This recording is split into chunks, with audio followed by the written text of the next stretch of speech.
My name's Aiden Carney, known online as Turtle Boy, and is a senior editor for TBDailyNews.com. They call me Dr. Turtle Boy. It's my preferred pronoun. Daddy. What's up, Daddy? Journalism Jesus.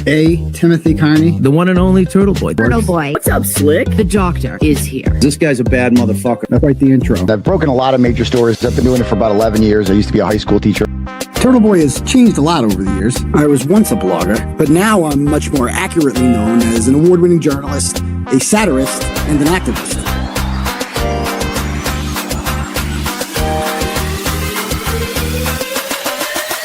Boom! They're screaming your name here. You're the crowd daddy.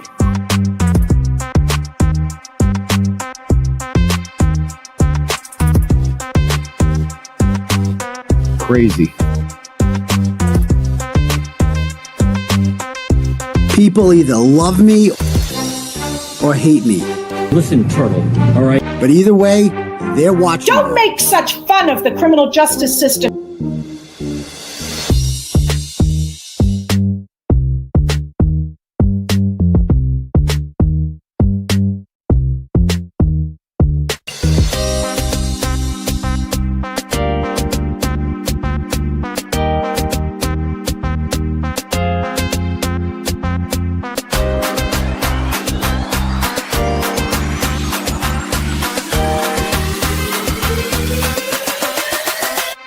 Stop it.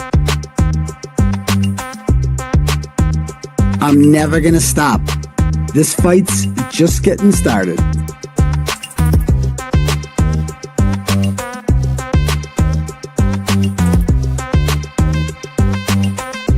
Now let's get this party started. Yo, what's up, everybody? Hold on 1 second. Pin this there. There we go. Cool. What's up, everybody? How's everybody out there doing today? Good? Good. Excellent. Welcome to Daytime Daddy here. We are going to be doing part 7 of the, exposing Lauren true crime thing this morning. So this is just taking forever. Every day there's something new. We got through her old 9-hour spiel, didn't we? We made it through it, but there's more. There's more. We got to do Duty Ron. We got to finish Duty Ron. And we got, apparently she's striking other channels. She's going after people. She's silencing everybody. She wants to control the whole internet, as Carmelo said.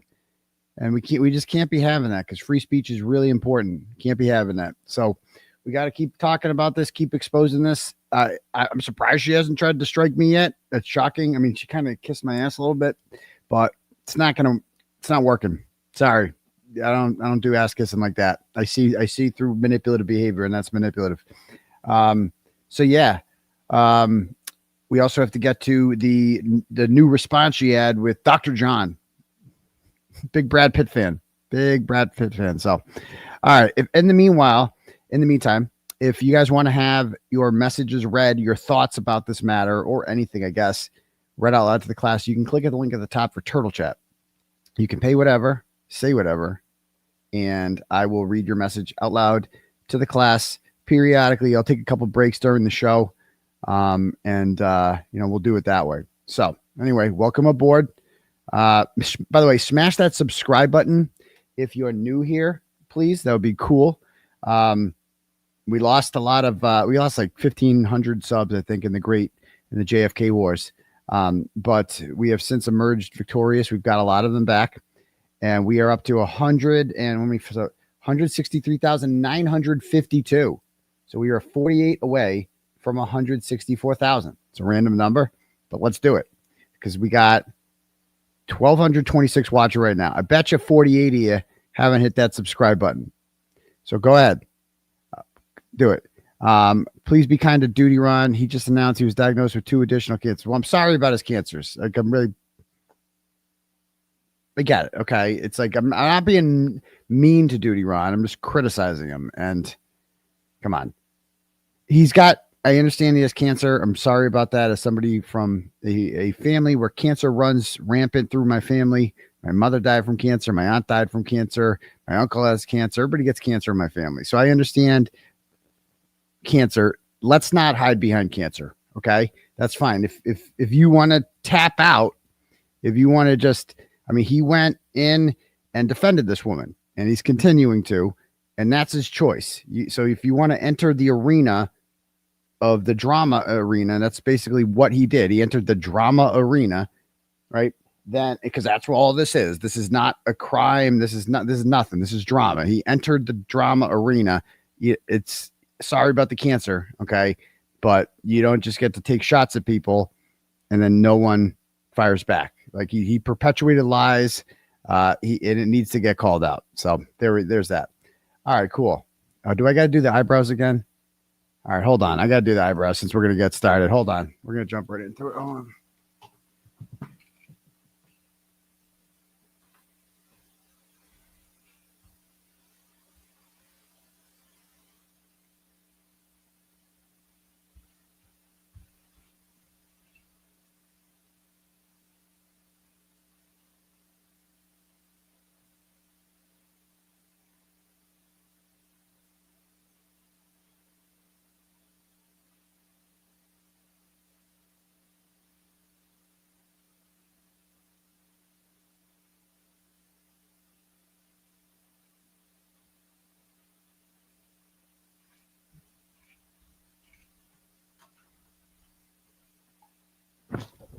All right, we're back.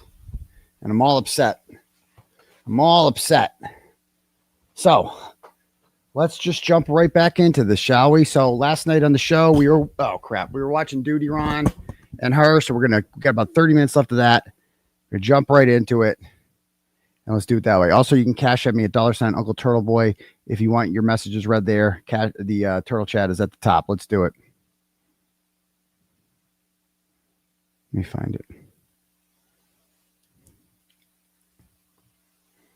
There it is. Angry. I'm so mad. Okay.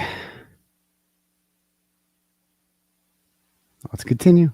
Doing this. This is interesting. This is from a police officer in Aurora. So the second night when the Aurora police said to us, go look in the bar to make sure she's not there. Tell us if she is. We were again given that order by police after the Clue Awards. And then we saw her, and so we said, yeah, she's there. And they said, okay, well, we're going to go ask her to leave so you can go in. And we ended up actually having to wait for 45 minutes before we could go into the bar. I'd be really interested what that body cam footage looks like. I don't know. But when the police officer came back out and said, okay, it's safe, you guys can go in, because it had taken so long, I did say to the police officer, I said, just from your standpoint, like I don't know what happened down there, but like, what's their argument? Like, can you tell me why they're doing this, or why they're saying they're doing this? Like, and his response was, it sounds like they were writing your coattails and you cut the coattails. What? That was his response to me. You started writing the coattails? You followed them there. Like, so she's mad because they didn't evict them fast enough from the restaurant. They ordered food. They were there. They were having a good time socially. Then she showed up again. Okay. Just spending 45 minutes downstairs. So I just thought that was interesting. I haven't seen that body cam footage. I don't know what it is, but it's something I'll share. I didn't share that on my 9-hour life. Yeah, no, I mean, obviously, I don't think I saw that, what you described there, but, the body cam footage, she tried to control the police officers, two of them there, and she kept cutting them off and was trying to tell them, like, what, like they were trying to give her instructions, and she just kept cutting them off. Yes, I know. Yes, I have a picture of it on my phone, like admitting that she knew, like Ed said, he pointed it out.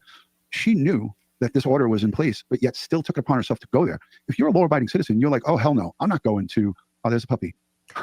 Giving me some therapy right now. Law-abiding. She's been here the whole time. But oh God, she's using puppies now. But yeah, so she basically was saying to those officers, it's like, I know that I'm not supposed to be here, but I'm here, and I bought my ticket in June or whenever, she said, like way in the past. And my friend's here, and she was like fake crying, like trying to give that fake that she was upset. She was upset that she was busted. She was upset that they were telling her, you can't come in. You got to go back. She was so Duty Ron. I know we can't say it. He's got cancer, so I can't. He's taking shots at an innocent person, and I understand he has cancer. And we're not allowed to criticize him for that. But I have to say something there. That is not what happened. She bought a ticket to CrimeCon and she was allowed.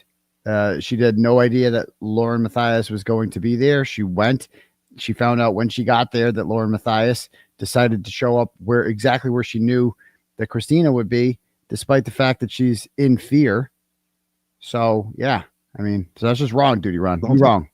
And that really got her. What's with the no shoes? Yeah.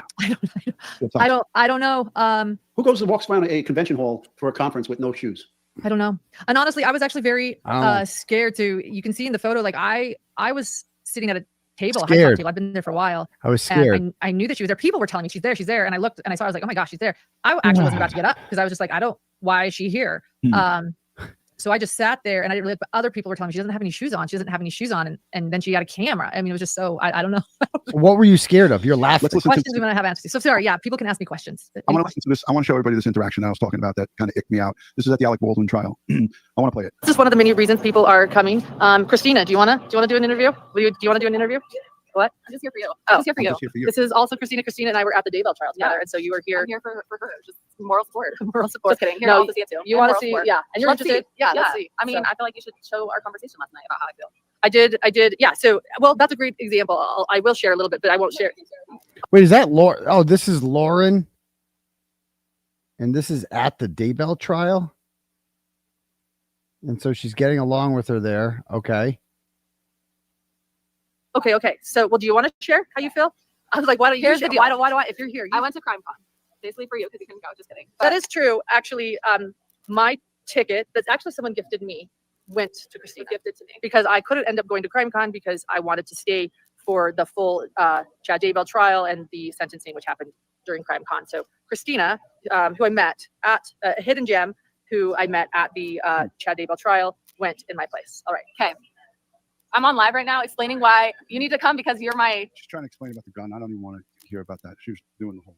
No. What the fuck does Duty Ron think that proves? So this is them at the Alec Baldwin trial. And they're getting along. And she gave her a ticket to CrimeCon. I assume it's the year before, 2024, because the Chad Daybell trial was still going on. She said she missed it for that. Okay. So I don't get what that proves. That they used to be friends. Okay. Yeah. Very awkward. People saying in the chat. Hashtag HTC. How is that We'll try awkward? to wrap it up. Lauren, I know, this. What was again, what was I that? wanna What thank was you the point for of that? coming on here with us, and I know you said in the beginning up front that you're trying to figure out a way to get back. When you feel right, you'll know it, and you'll come back, and you'll go full force. And everybody will be there who loves and supports you. The negatives and these people who are going to come on and like we have some toxic people in the chat. We take care of that after the fact. What we go and I have folks who watch and look at the chat, and if our moderators miss something, we kind of weed our garden after the fact. So he's basically like, yeah, you're not allowed to have dissenting opinions on Duty Ron. If you don't fully subscribe to Lauren Matthias's bold-faced lies and attack on the First Amendment, then you are gone from this channel, because I am here to white knight for this lying woman who is out to put other women in jail for criticizing her. Okay. Interesting. Heads up, and thank you to all the mods who are doing double time here tonight. But yeah, if anybody has questions, I haven't seen anything in the chat, question wise as it pertains to this. But yeah, I mean, I have a whole list of questions. Ed, do you have anything that you might want to ask Lauren? No, I don't want to ask anything, but I just want to tell you, please be safe. Oh my All God. right? Be prepared and my watch your six. Okay. Be prepared. It's sad that today in our society that these things are occurring, and people need to understand the ramifications of their actions and how their words and deeds online, in public, on social media and so forth, can end up triggering other people to do very bad things. What?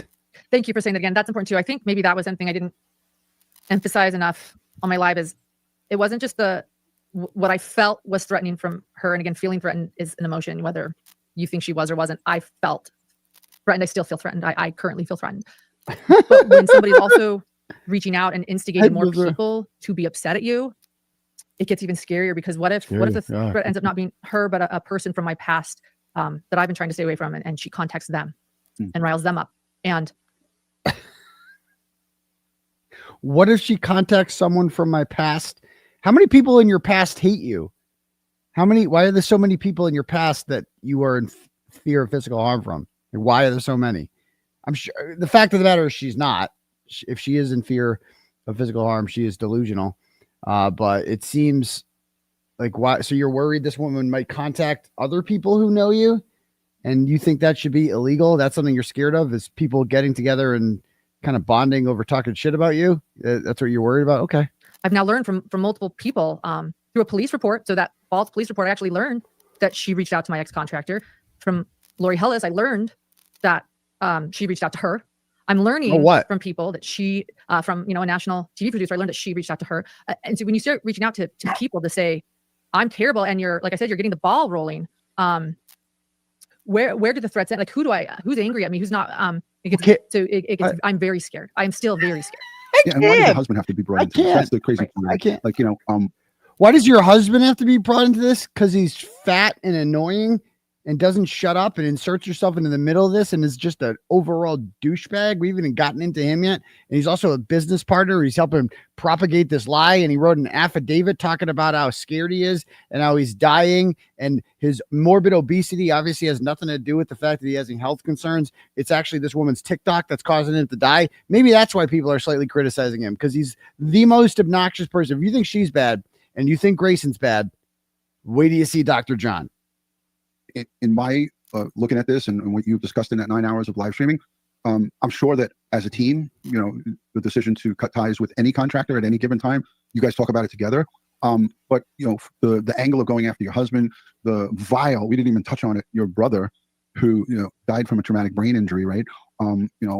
This community here, when you were going through that, the one she abandoned, that one, to go to the Lori Daybell trial, that one, the one that she left, or the same one that she wanted to get the sperm out of when he died. That one. Okay. Gotcha. We were there with you and sending you love and support. To bring up the things that they brought up about your brother, we didn't even touch on that. That was vile. I don't want to get into it here, but for me, that made it so outrageous and so egregious. I just couldn't even believe that they had the audacity to go there. And that's what makes people subhuman. Like, in my eyes, the people who support this, and I don't give a shit if I lose 1,000 subscribers over this. If you're engaging in that kind of behavior, you're a subhuman. Okay, see this kind of shit, subhuman, bro, that's like genocidal talk. What are you talking about? When you start calling human beings subhuman and you tell the world that they're not human beings, you're telling them that they're animals. And animals are not on the same level as human beings. We are allowed to kill animals, right? It's not we eat animals and shit like that. This is literally genocidal talk. I'm not saying he's going to start a genocide, but once you start calling people subhuman, that's like genocidal fucking talk, right? That's how like every genocide starts, right? When the government, the fascist government, whatever, or the group of people demonize an entire other group of people and say that they're subhuman.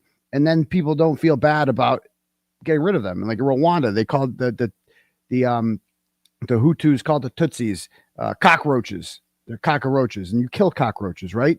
And I mean, it's like I hate even bringing up genocidal talk and shit like that. But like when I hear him saying they're subhuman, so people who criticize Lauren True Crime are subhuman. I mean, that's shitty for Duty Ron to say. And he thinks, oh, but he's got cancer. I know I'm not, he can literally call people subhuman, which makes it okay to exterminate them. But I can't criticize Duty Ron because he has cancer, and I can't criticize her on his channel because that makes me subhuman. This is all very healthy discourse. Good job, Duty Ron. Lauren's brother, who she loved dearly, who died from an ATV accident and a traumatic brain injury over a period of time. How dare you?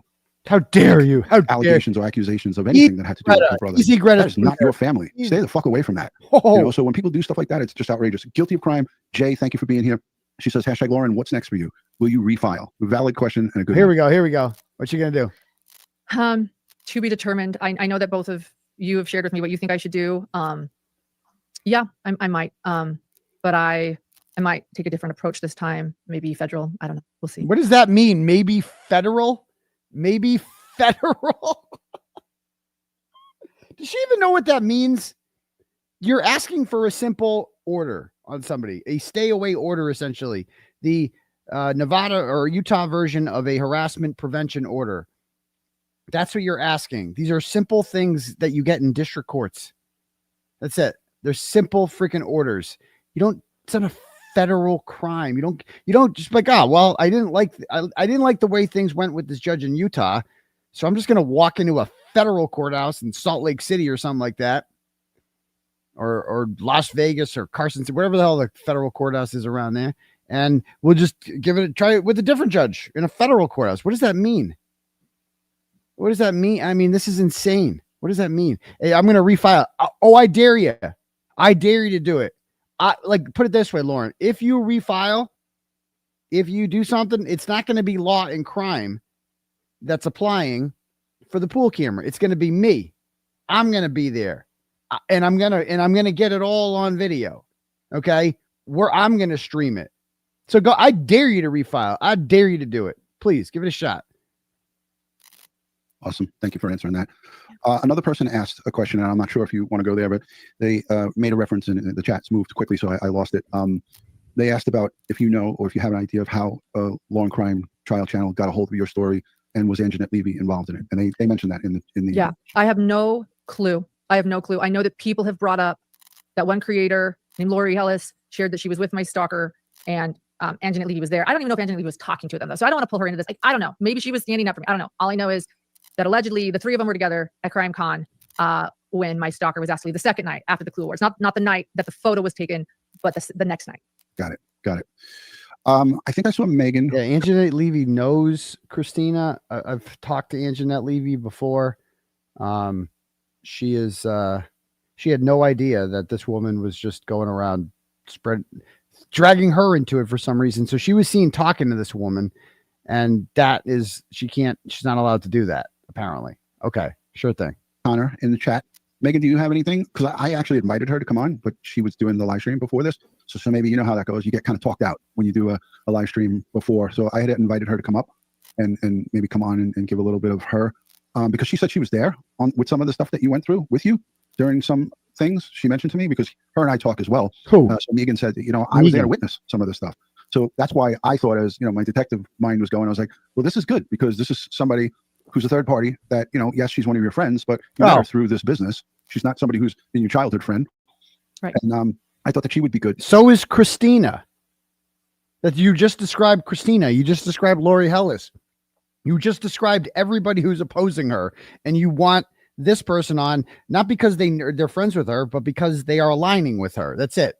Oh my God. To give our listening audience a little bit of insight to what a lot of good insight. Sure. You have to go through it, but being that she can't come on, what was she there for? What did Megan see? I don't want to speak for her. Actually, I didn't know she's going live, and I don't know what she said on her live. I think she met my ex-contractor, producer.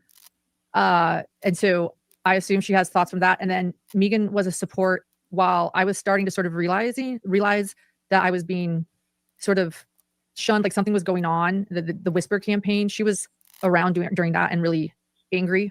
And so she was noticing it.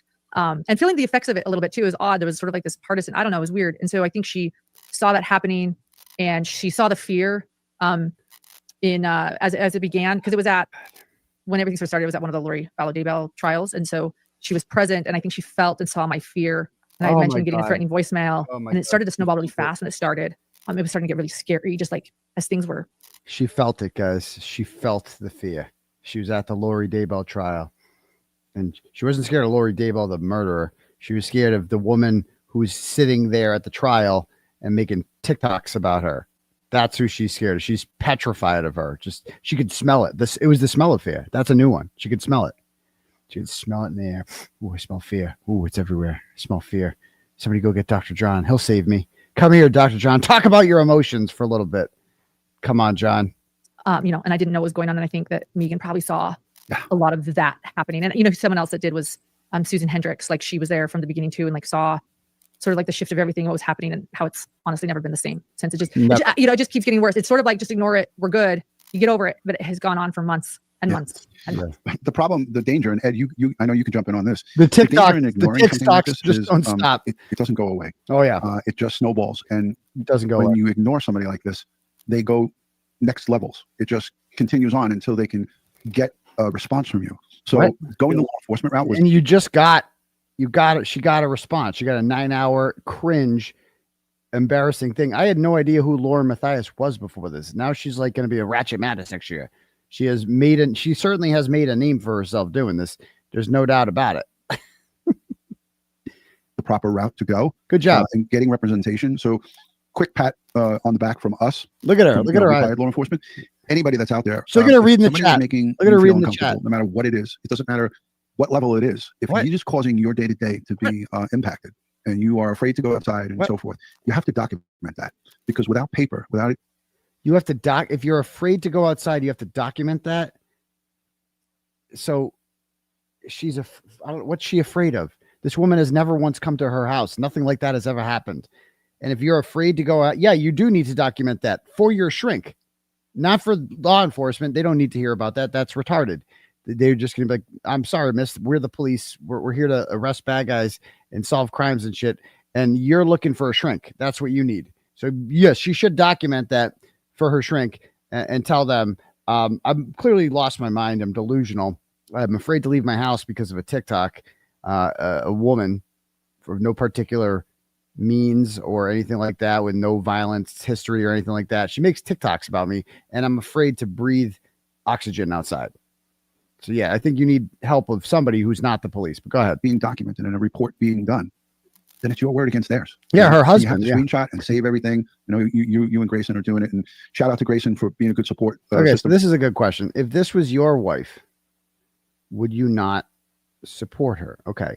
If my wife, I'm not married, but if my wife was telling me that someone out there was if my wife was like somebody with a very large platform like this and is a public persona, and they were like somebody out there who used to be friends with my wife, had a falling out with her, and is now making TikToks, criticizing her, here's a couple options that we would do. Number one, we make our own TikToks shitting on her. Okay. And we start calling her out on her bullshit. All right. Or something like that, or you just block her and you move on with your day. That would be my advice as a husband. That's how you support. Supporting doesn't mean that you blindly just agree with your wife's delusions. Sometimes being a supportive spouse means telling them how it is and being honest with them and doing what's in their best interest. This is not in her best interest. This is bad. She's lost subs over this. Her reputation is destroyed over this. I didn't know who she was before this. I had no beef with her. I think a lot of you might have been the same way. A lot of you might have followed her before or see her. She has no freaking reputation after this. So if her husband is not helping her out with this, this is not what support is. Support does not mean that you blindly, if your wife is making bad decisions, you don't have to go along with it. Like, that's the whole point of a marriage, is you give each other advice. You balance each other out, right? You tell them uncomfortable truths sometimes, right? And so, I mean, this person apparently, because I don't know if you're Courtney in Oklahoma, this is an antagonistic question. If not, I apologize. But it's like, it seems like you're suggesting that she should be supportive by her husband regardless. And that's not support. If you're in a relationship like that, where your husband is just a yes man, then you're not in a real relation. It's not a healthy relationship. You know what I mean? But and she's going through it as well. I don't want to leave her out of it. And Dr. John, all three of you guys, just the extended question. family, are all victims here as it pertains to this. And again, good people don't do this. This is not behavior of good human beings. So It's not normal. Mm-hmm. And when you said what you just said about escalation, about being ignored, right away my mind goes back to the movie Fatal Attraction. Oh my God, we're talking about Glenn Close character. Okay, yeah, a lot of people how desperate and how much she escalated the situation when she felt she was ignored. In fact, she even told Mike. Yeah, that's with a lover, right? And so he's bringing up movies. It's like, oh, what's your source? Oh, a Hollywood movie. Glenn Close was in it. Okay. This character. Dan, I will not be ignored. And then the next thing you know, there's a rabbit boiling on the stovetop in his house. Okay. Yeah, people have brought that particular scene up with the rabbit. Exactly. And that was an interesting moment for me when I had been ignoring this group. It was a group effort. Only, one of them is on TikTok, although when there are photos of the others there and the people commenting are the other people I mentioned. And they've all written declarations for the court, which is why I used some first names the other night. But one thing that was a moment for me, I had been ignoring. And when they came up to my dinner table in Boise, this group of women, the most interesting thing I think I recorded was they said, quit acting like nothing's wrong.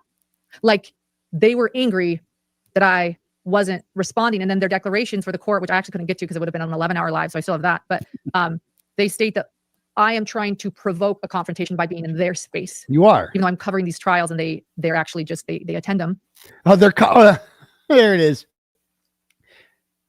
I'm covering these trials and they just attend them. What does that mean, covering them? What do? You think you're special? Do you think that like the public needs you there to cover this? And they're just attending. They're not on her level.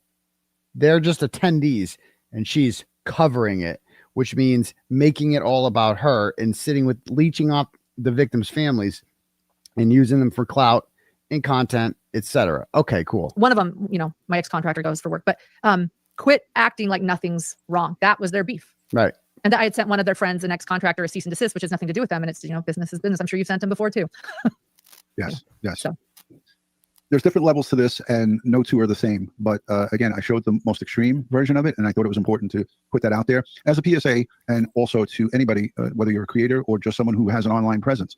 If you're being harassed, stalked, or, annoyed in your daily life with text messages through social media, save them, report them. Don't ever just say, oh, this is just some crazy, this is some childish bullshit. Yes. Yeah, you can't just ignore it. A threat is a threat. We're living in a different day and age, and look at what we have. We have people getting shot in the neck for voicing their opinions and utilizing their freedom of speech.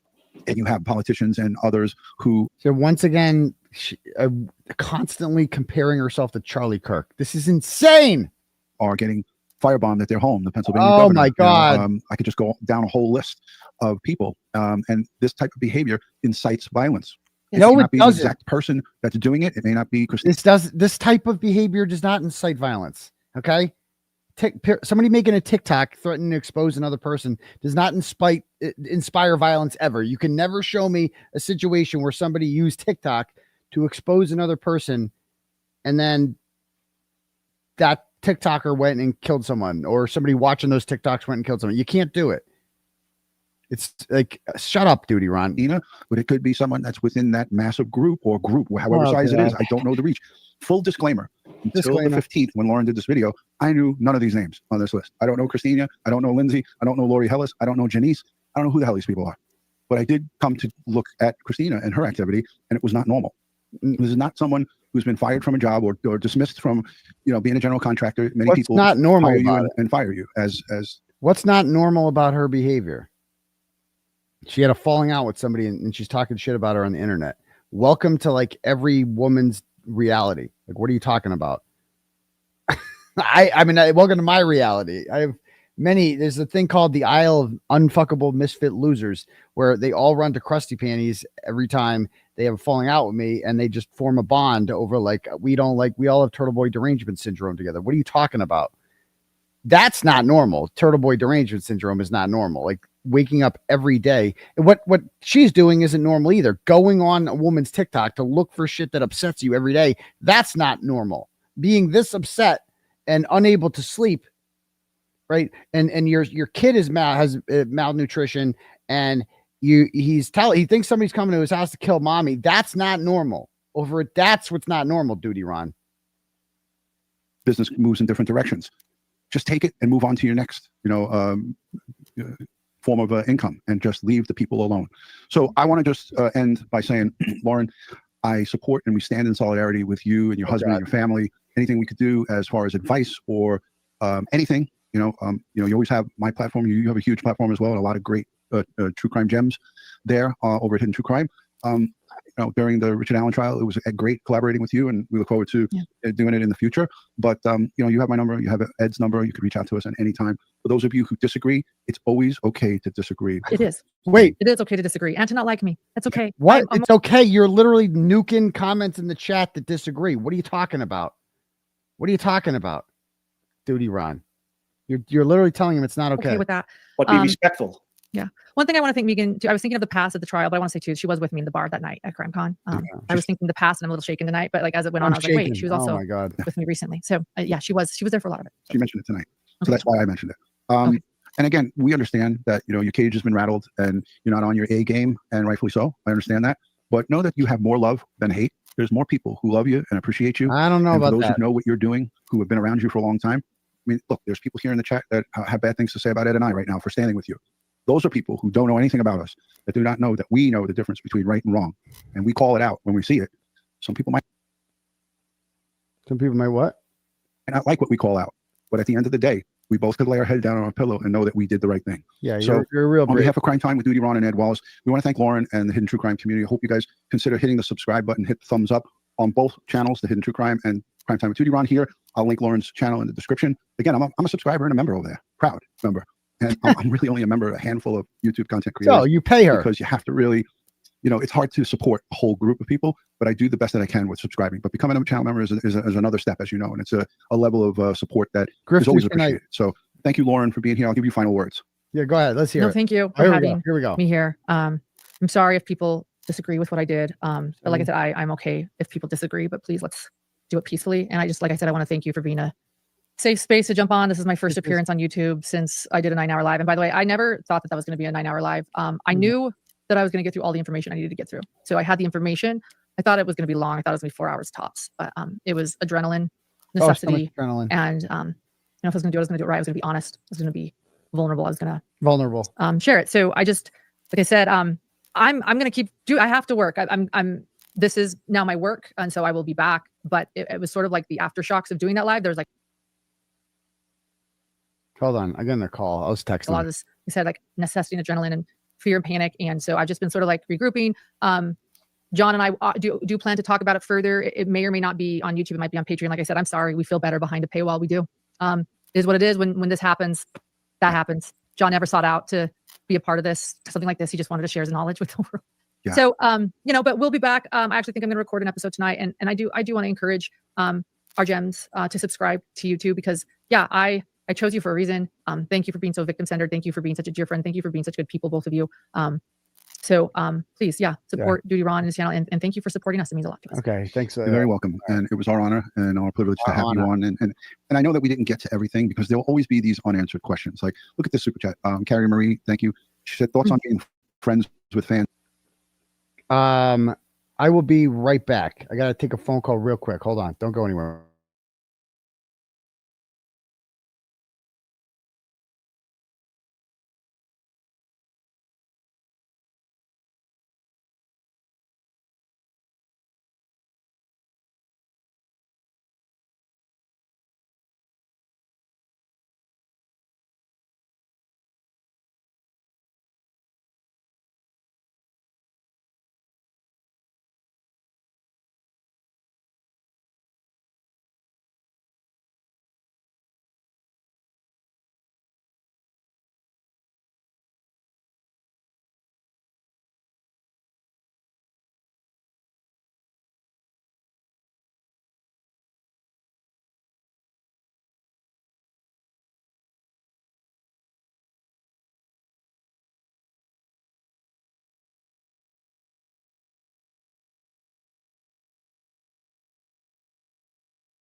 All right, that was good news. Sorry about that delay. I was at a call. That was Bettero just calling me. So you guys know that charge that I picked up in New Jersey for cyber harassment, which sounds similar to this. That Don Obispo woman, she apparently in New Jersey, anyone can just walk into a courthouse, file a criminal complaint on their own with somebody, and then you just get charged with a crime.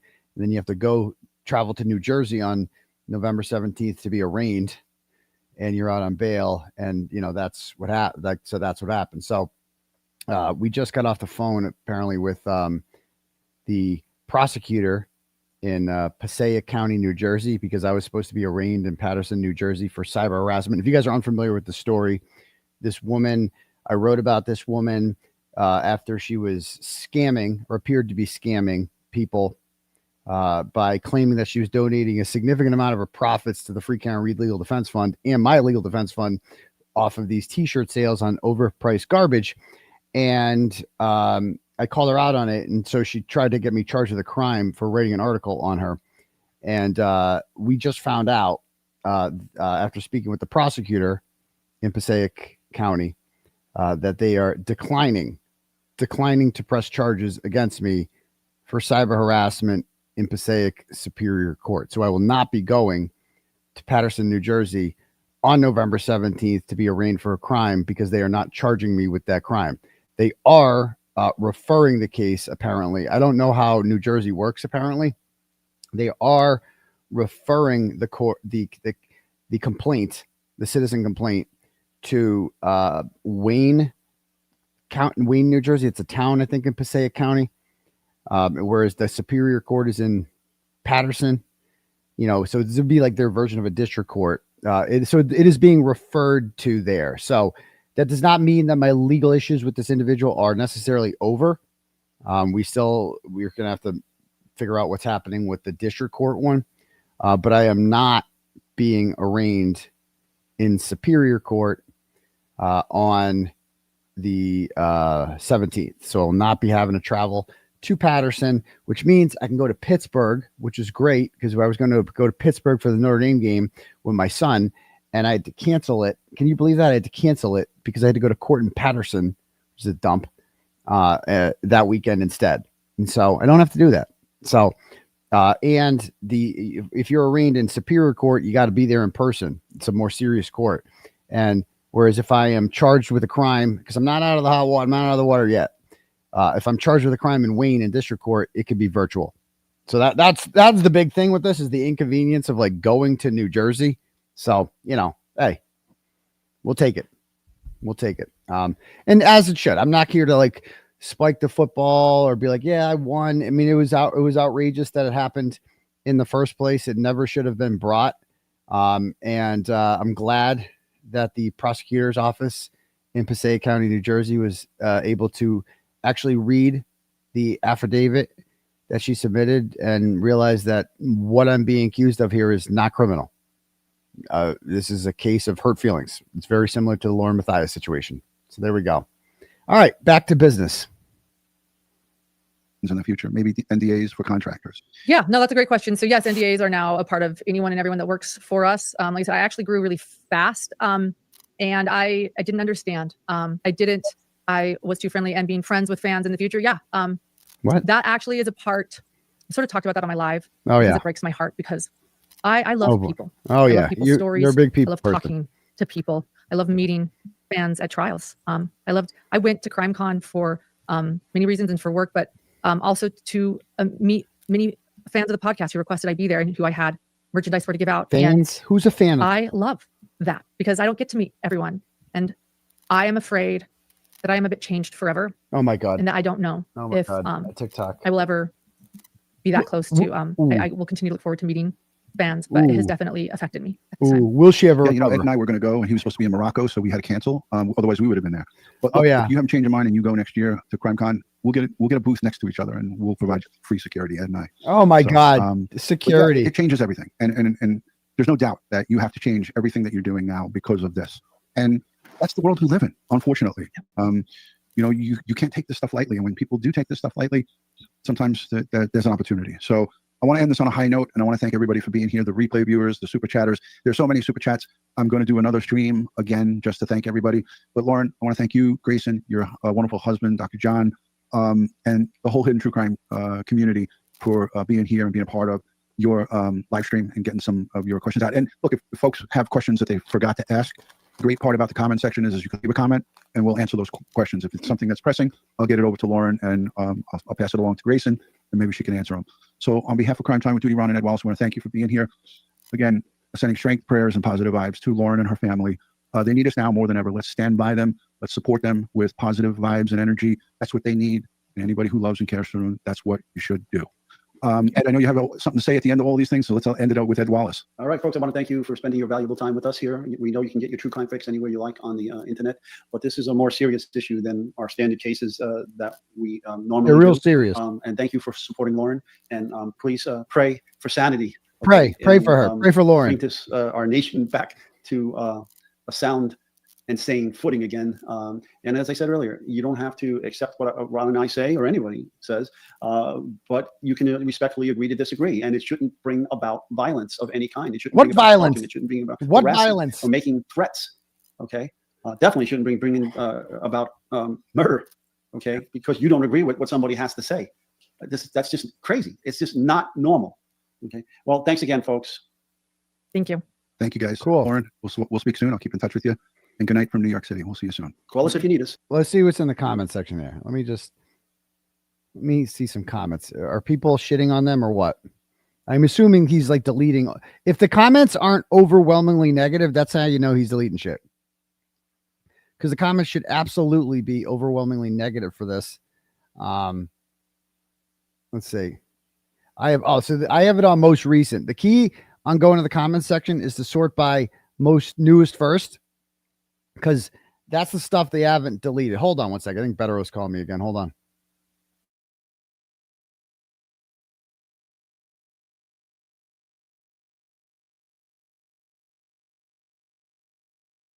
Okay, no one's there. Okay, back to this.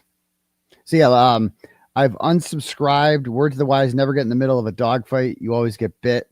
So these will all be deleted. Wow, unsubbing after this one.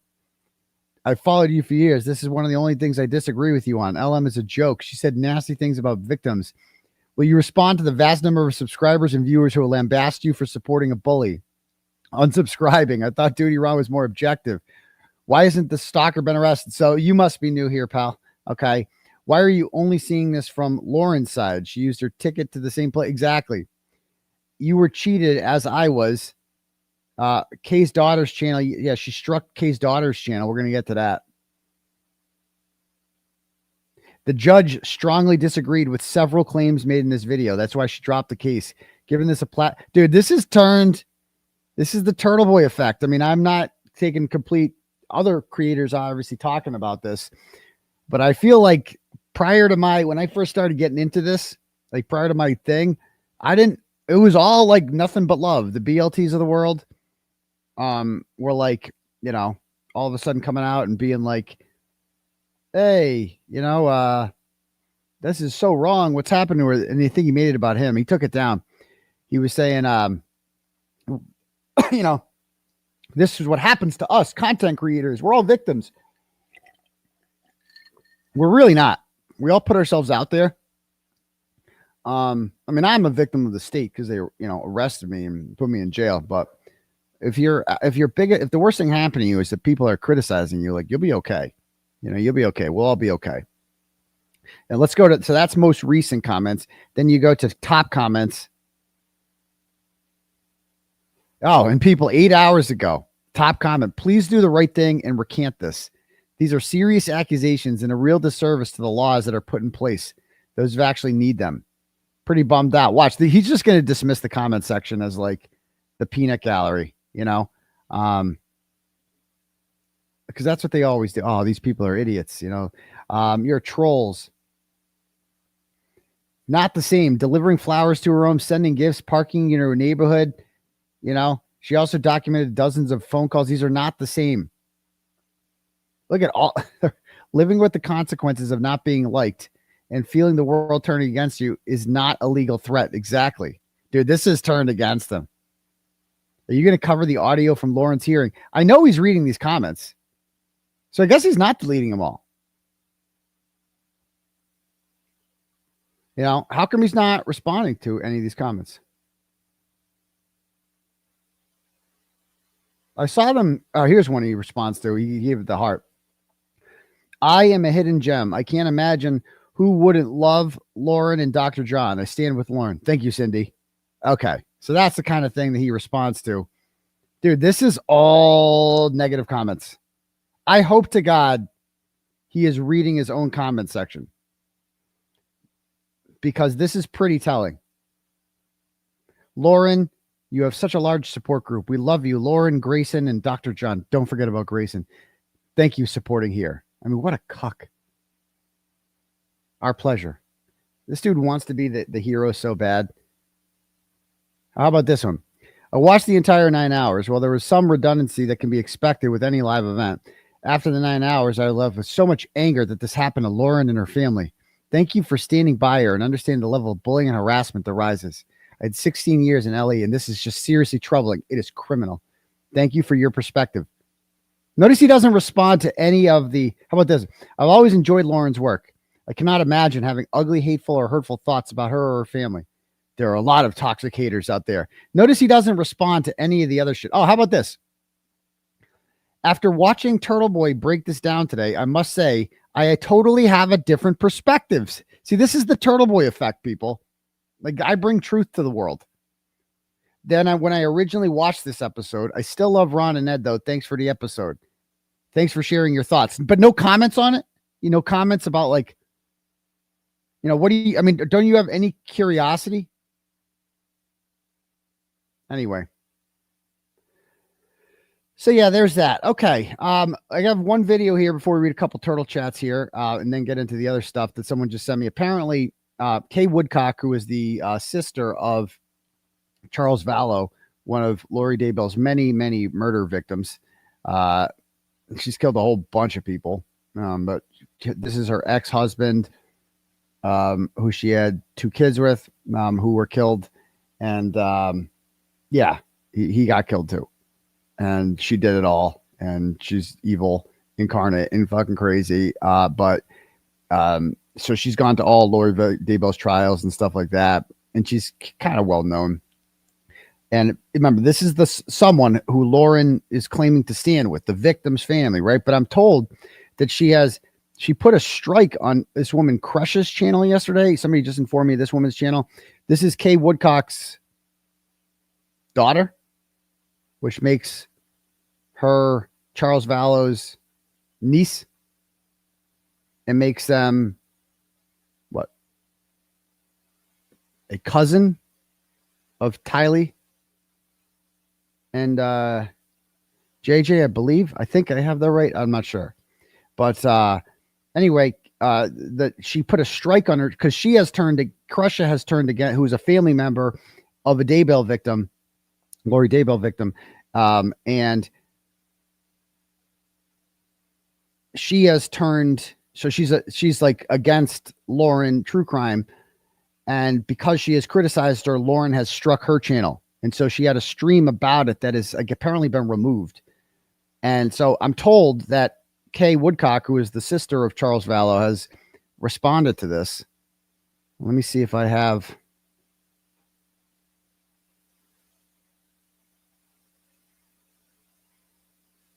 Okay. Kay Woodcock speaks her truth on Lauren Matthias. Let's see what happens. I was just sent this clip. I haven't watched it yet. This kind of stuff from Lauren. I'm sorry to see what is happening there, but there were a couple of things that really broke the camel's back here. And when I heard when I saw she compared herself to Charles, because nobody's listening to her. She did. I call bullshit. That was so disrespectful. It was unconscionable. It was. Is this Kay or Kay's? Is this Crusher? So this is Kay on Crusher's live. Wow. She compared herself to Charles Vallow and Charlie Kirk and a whole bunch of other people. And now she's upset. Now she's pissed. She's like, that's my brother. He's dead. You're not the same. So wrong. Don't claim to be good there for the victims when you're claiming to be a victim yourself and using a victim as you're comparing yourself as being a victim. My brother, come on. What the hell? Think about it. do is they talk about my dead brother and my husband. Oh my God. And you know what it is? I can't believe it. Dark. Like that's what Joe and I have been talking about a lot too. Oh my God. Oh my God. I feel like I'm like Charles Vallow running around, like trying to get people to understand what's going on and trying to figure out what's happening, and no one will talk to me. And then also make it labeled dark. You realize how fucking narcissistic you have to be to film this? Hey, Grayson, come in the bedroom. I'm going to put on my pearls, get under the covers, and fucking cry about how I'm exactly like Charles Vallow, who was literally murdered. And I mean, do you understand how toned down? This is insane. We need to watch the first 2 hours of her stream over again, because this is probably the craziest part, the bedroom scene. Like, this is wildly underrated, crazy bunny boiler shit. Where do you get off doing that? No, I call bullshit. That was it. Then I'm going to mention Tylee. That's really Colby's gripe, but I can tell you from an aunt standpoint, that was the same thing. You are not outspoken. Like, you don't even know Tylee. How can you? No, it doesn't. No, you shouldn't say a word. No. And I'm sick of having to defend myself or questioning who I am. And it's true. My husband mentioned that I question, what did I do? I'm having Grayson spend 60 hours going over 6 years of text messages. What have I said? I'm writing apology notes into thin air, not even really knowing what for. Who you or if I need apology to. notes? Feeling terrible. Wait, she wrote, I missed that the first time around. She wrote apology notes, and she doesn't know who are they to. She wrote apology notes. And she's like, I don't even know why I'm writing these apology notes, but I'm writing them. Did you really? Did you really write apology notes?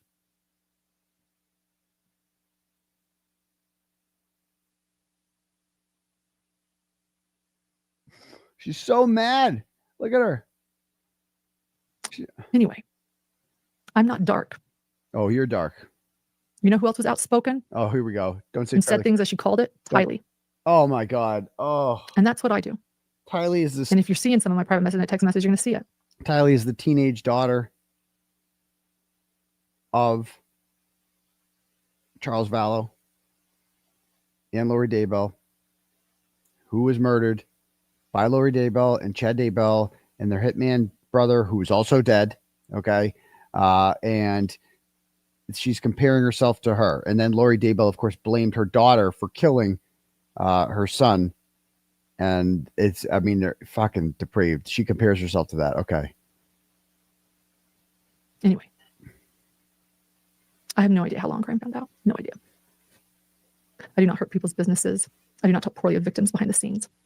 And then let's throw in Charlie Kirk in the mix. I didn't know him, but I and I know you probably didn't know him, but still, there you go. There's another one. Just stop. If you're really there for the victims, wow, like us, like you say you are, like Lauren pretended to be, and then she'd walk around us and trash talk us. Oh, and I do know that, and I do know it wasn't AI. I know it was real, and she can talk all around it for days, and I don't care, but I know the truth. Wow. So that's pretty crazy. Interesting. So good. I'd love to have any Kay Woodcock or Kresha or anyone on my YouTube presentation to talk more about this. And I'm getting letters about other victims of Lauren who have been attacked and maligned in this way. She's a mean girl. She's a really mean girl, and she's a bully. And that's what we do here on Turtle Boys. We fight back against bullies. And like I don't feel bad about this at all, because she was trying to do this to another person, and she doesn't like Lauren. I'll stop this tomorrow, Lauren. I will stop this tomorrow, but you got to tap out. Okay. You need to do a full apology video. That's what you need to do. If you want me to stop, you got to do the right thing. You got to go on your YouTube presentation and you got to give some sort of mea culpa, and you got to apologize to the Kay Woodcock's family for invoking Charles Vallow and Tylee. Okay. You got to apologize to them. You got to apologize to Christina. Okay. For sending a mob after her, falsely maligning her as a stalker because you got your feelings hurt. You know, you have to admit that you were wrong, that in general, you were wrong, that you were never in any sort of legitimate danger at all, and that you weaponized the court system against her. Right. And then you made a mistake. People make mistakes. Okay. You got to own up to it. You got to own up to what you did, because if you don't own up to it, then you're still problematic. Like you're still, you haven't learned your lesson. You still think, and you're silencing people. You're taking out YouTube channels and shit, man. That's not cool. So you got to apologize to all of these people, period. And once you do that, we're good. And we can move on. All right. And then I'll stop. But until then, you're still a mean girl. You're still a problem because no one's in your corner. Nobody, like, you got Duty Ron. That's it. You ran to Duty Ron because you knew he was a cuck enough to fall for your bullshit. But I don't think anyone else is going to be there for you. I don't know. All right, cool. Let me read some turtle chats before we get into the new stuff here. What is today? The 27th. Okay.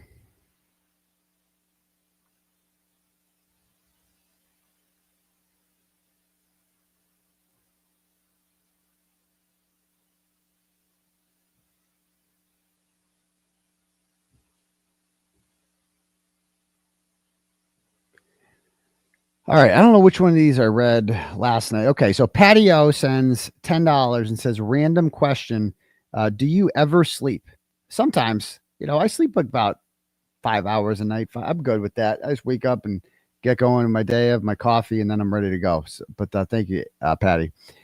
Angie sends $10, goes, your brows are peaked today. Pun intended. Love your coverage, Daddy. Oh, thank you very much. I appreciate that, Angie. Renee sends $10, goes, hey, Fridge Daddy. I don't know why our regular names don't show up in the chat, but after Will Glaire's show the other night, I changed mine to Brad Pitt's civil stalking injunction. On the nose a bit, but I like it. Yes. And we're going to get into what that means shortly. Lena sends $5 and goes, hiya, Brow Daddy. I will now refer to Lauren as Hidden True Crust.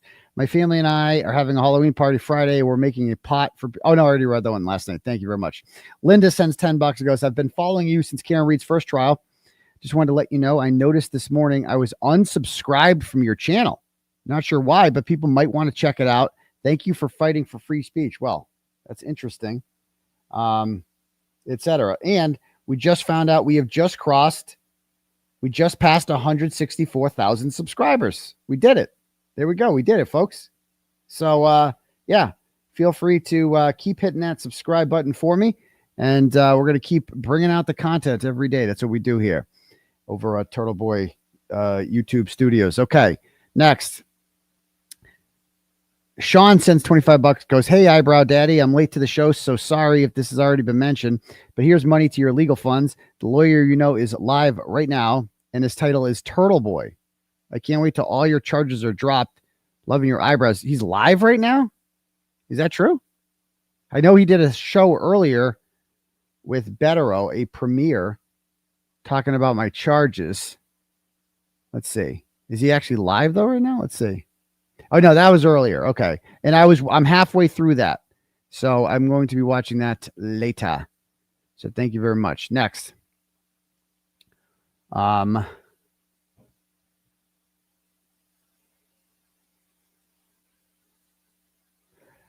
CJ Laz sends $25 and goes, congrats. Thank you very much, CJ. Mistake sends $15, goes, how quickly Mikey forgets that so many of us dick riders started donating and supporting his legal fund when he got hit with a lawsuit recently. That's true too. Seems like getting money and support from our community of dick riders gets forgotten pretty quick when the receipts get pissed off at Turtle Boy. Also, no cameras in federal court. Of course, she wants to file there. That makes sense. That's right. There's no cameras in federal court. That makes sense. But yeah, I mean, like with the Mike thing that I talked about briefly last night, it was pretty mild, like my takes on him. So people are freaking out of that. I don't know what to say. Like I was in jail, so I didn't hear his response, but somebody just sent me his video response on December 27th. I was watching it this morning from when I went to jail, and he did this. I'm like 20 minutes into it, and he's doing this whole video about how he's the victim, about how they're coming for him next. Spoiler alert, they never came for him, and how he was like shutting down the channel because of they're coming after him next. It's like, dude, they're only coming after me. They don't want anyone else. That's why they dropped the Canton 9. That's why they dropped Rich Schiffer. That's why they drop all this shit. I'm the only one they don't drop. Okay. They don't want anyone else. They don't want anyone else. They just want Turtle Boy. Okay. Everybody wants to be a victim. It's bizarre. It's bizarre. So thank you on that one. Next.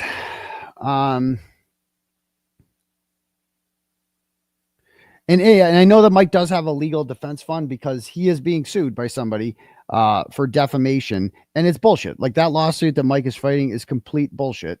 And I know it's bullshit because I've been in his shoes before. I get sued all the time with people. I was sued by Julia Mejia.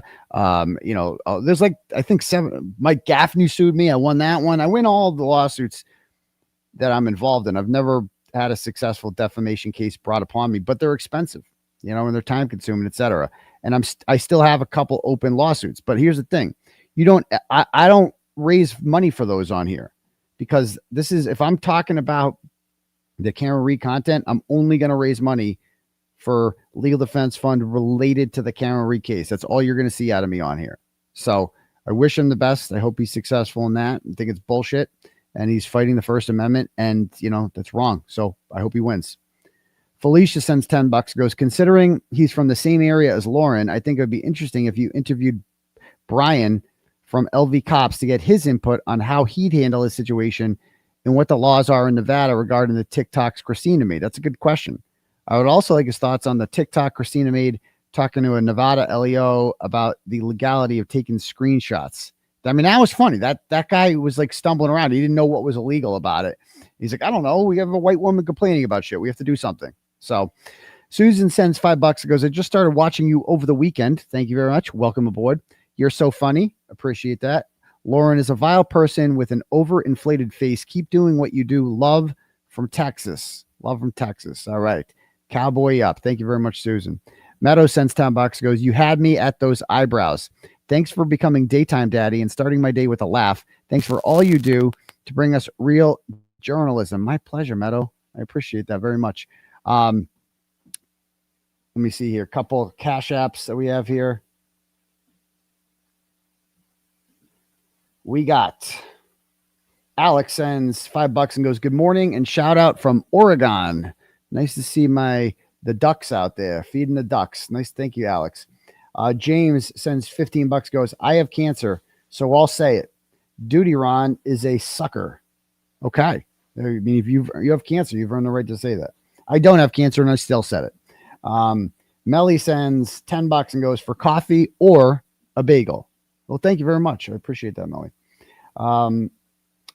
Carly sends $10, goes, fuck these ballless pricks, free Turtle Boy. Amen, sister. Amen. Just a couple more here. Dan T sends $10 and goes, listen, Turtle, greetings from Copenhagen, Denmark. Copenhagen or Hagen? I have been is this the Broken Baker? I have been working around the clock lately and have been able to keep up. I will check on your latest lives. Free the turtle. The Danes love me. The Danish big turtle riders over in Denmark. I go to Denmark tomorrow and I could, jump on that Little Mermaid statue that they got there and do a live show there. And we'd have a big crowd. I have a flawless record in Denmark. So thank you to the Danish turtle riders out there. We love you, fine people. You're all wicked cool. I love you all, etc. All right, cool. All right. If anyone else wants their messages read out loud to the class, you can click at the link at the top for Turtle Chat, or you can cash at me at $ Uncle Turtle Boy, and we can do it that way. All right. So now let's go back to Hidden True Crime. I've never watched her channel before. I didn't know who she was before this. I think I recognized her face, maybe. I don't know. But I'm not as into the true crime shit as others are. We respond. Okay. Let me see what we have here. Hidden True Crime. 319,000 subscribers. Okay. What does she talk about here? Okay. Okay. So she talks about Donna Adelson. Okay. The guy who killed his kid. Adelson. The guy who killed his kid. Okay. What's this guy's name? The guy that killed his wife. James Craig. So she got into that. I don't know. I don't find these cases as interesting. Like I covered the Donna Adelson trial. I watched it, but it was just not that interesting. It was like the Koberger case. How do you not cover Karen Reed? Like, how are you a true crime person and the most interesting case in the world, right? That everyone's talking about. You just ignore it exists. because you're interested in Lori Daybell. Like, I'm sorry, but like, Lori Daybell's a horrible, disgusting, monstrous person. Everybody and their mother knew she was going to be convicted because she represented herself. She had no chance whatsoever of being acquitted. It was a joke. Like, she's like, you know what? I'm going to cover that case. That seems real interesting. It's also like the 4th murder she's been charged with. Like, so I don't know. I mean, people can cover whatever they want. She's got Colby Ryan on, who is Lori Daybell's son. I don't know where he stands in all this. We got Delphi here. Okay, she talks about that. What else does she cover here? Richard Allen, victim impact statements. Okay. Luigi, Delphi. Yeah. Anyway, maybe I'll have to go back and watch some of these, see if there's any patterns. She talked about Duty Ron, about Delphi. Where did Duty Ron stand on the Delphi situation? Anyone know? Do he think he was guilty? Richard Allen was guilty? Not guilty? How do you guys stand? How do you stand with that? Interesting. Corey Richins. Yeah. Now this trial I loved. I loved Robert Tellis's trial. That was the most fun. That's a trial I was on vacation when that happened, but that's a trial I would have loved to cover if I wasn't on vacation during the week. That was the funniest shit ever. The Robert Tellis trial, even though you knew he was probably going to be convicted, it was the most entertaining trial I've ever seen, besides the Karen Reed trial, of course. As far because the dude is as guilty gets, and he took the stand for 2 hours and was allowed to just give some sort of soliloquy about why he's innocent. Like, it was crazy. It was and why he's been framed. Okay. Anyway, so let's watch her latest video with her husband here.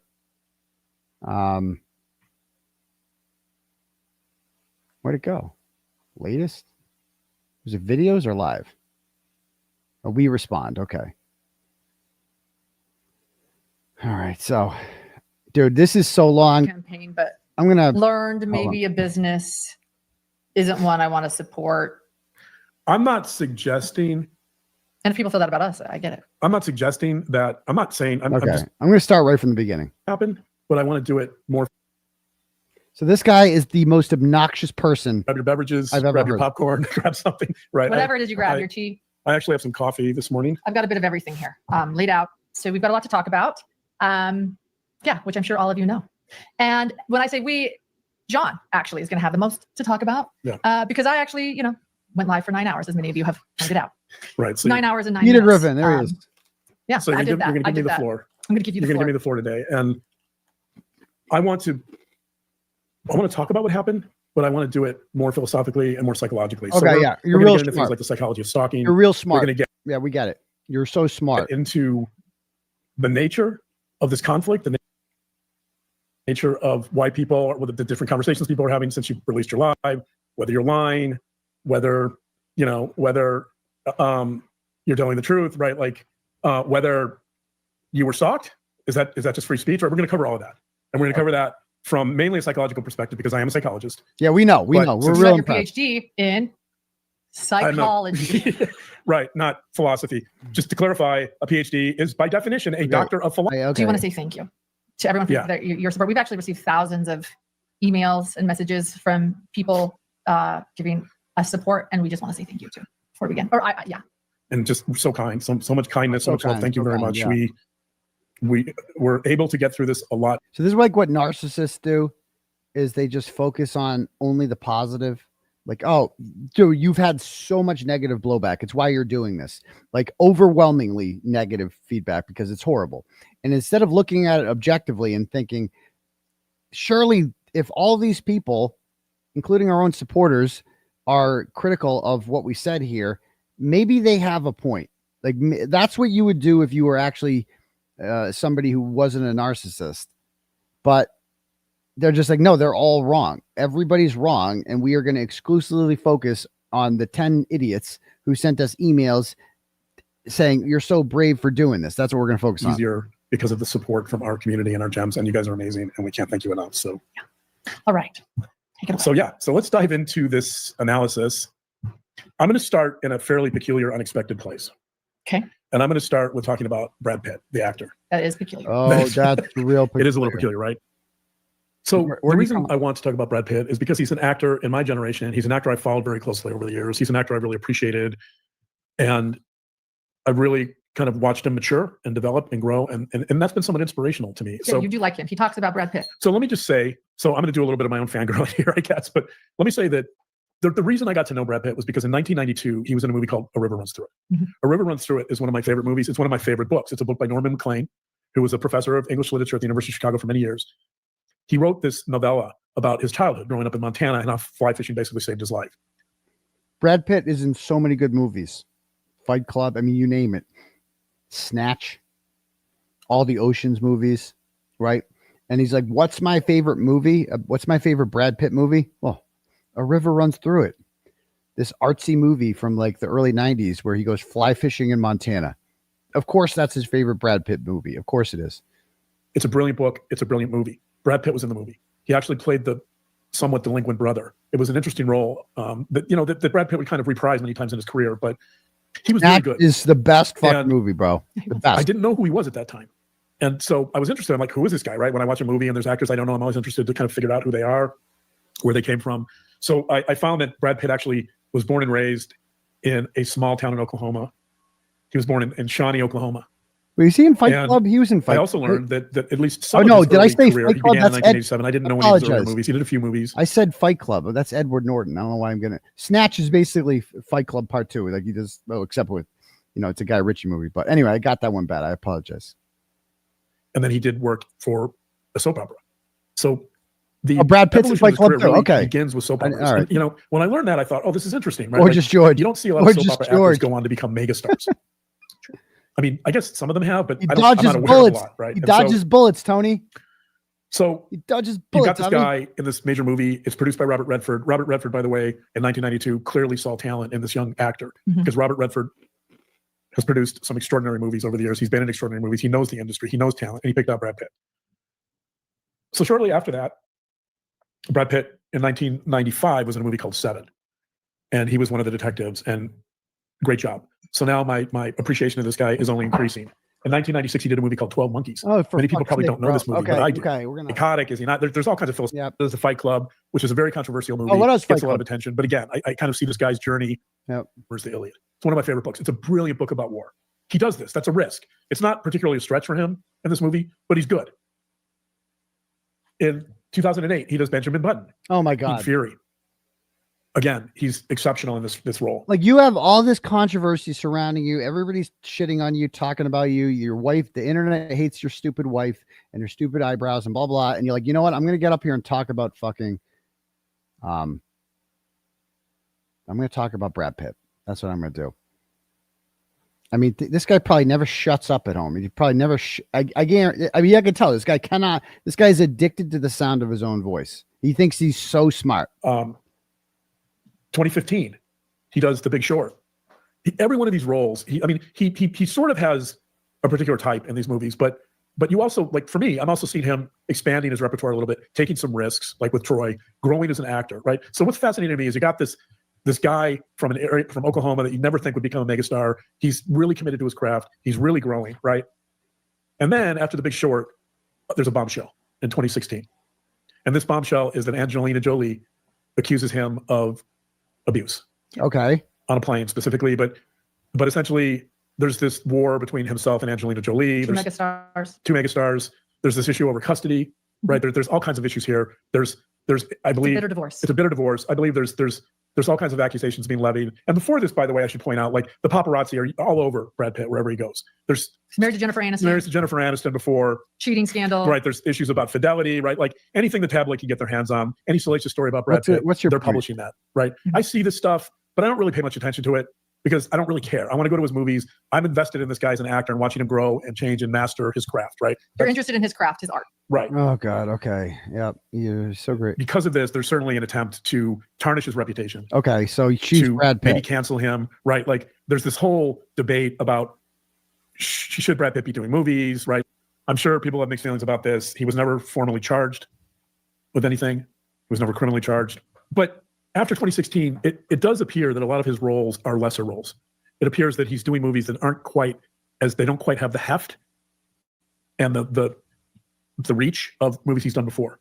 So the reason I read that list of movies prior to is because I don't know exactly what was going behind the scenes. I don't know if guy just doesn't the shut up. impact What does of any of this have to do with anything? accusations was affecting his ability to get better films.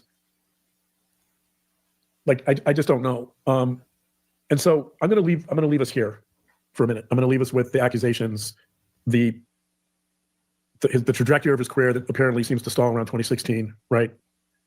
And I'm going to dive into something else, which is something that's called psychological essentialism. Oh my God. He just wants to sound, this guy loves this. 10 minutes into this, I hate this guy so much. He just loves the sound of his voice. I'm so smart. I'm going to talk about psychological essentialism. Bro, your wife is freaking out because some woman made a TikTok. Are you going to get to that? Are you going to get to that? How irrational your wife is? See, I'm smart. See, everything we're doing right now is actually really good because I'm so smart. And I have all these books here and I'm a professor. I go to UNLV. I teach the running Rebs. I taught Larry Johnson and other high school dropouts everything they need to know about, philosophy and stuff. That's what I did in psychology. I'm wicked smart. Look at me. I wear button-up shirts around the house casually. And I always have a belt on, even when I'm just relaxing at home. You will never see me in any sort of mesh pants ever, or anything, or any sort of comfortable clothing. This is just how I walk around the house like this. I mean, this guy is so full of himself. I've never seen anything like him. And did anybody have? I saw this somewhere, and I was just looking for it. Sorry if I'm a little distracted. The 10-minute proposal video he made.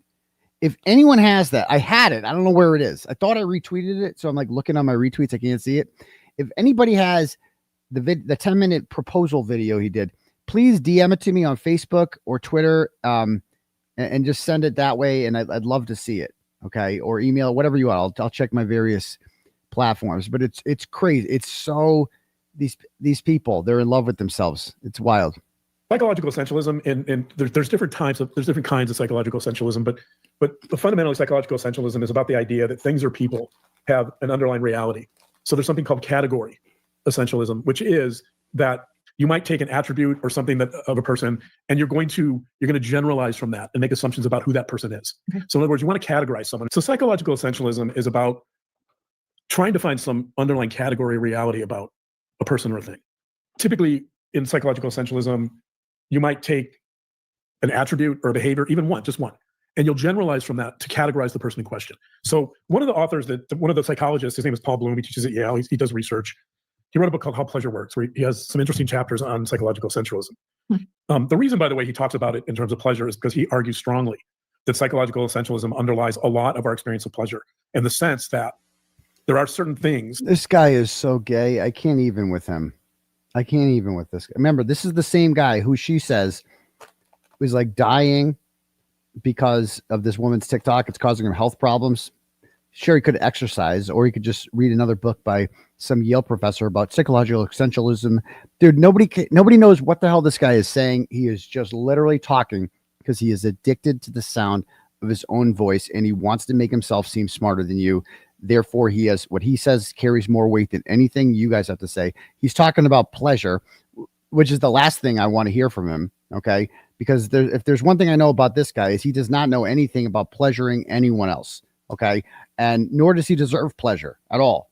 And it's just because he's putting me through hell by listening to his own voice. So why should he have any pleasure? That essentialism helps us with in terms of developing certain desires or motivations for something. So there's another type of psychological essentialism called life force essentialism, which I don't want to get into that now. We'll talk about it later. But for now, I want to talk about psychological essentialism, and I'm actually going to. I can't. I'm going to have to forward some of this shit. Huh? I'm going to read. This was Paul Bloom in his book called How Pleasure Works. Why we like what we like. I like the subtitle, so I throw that out there.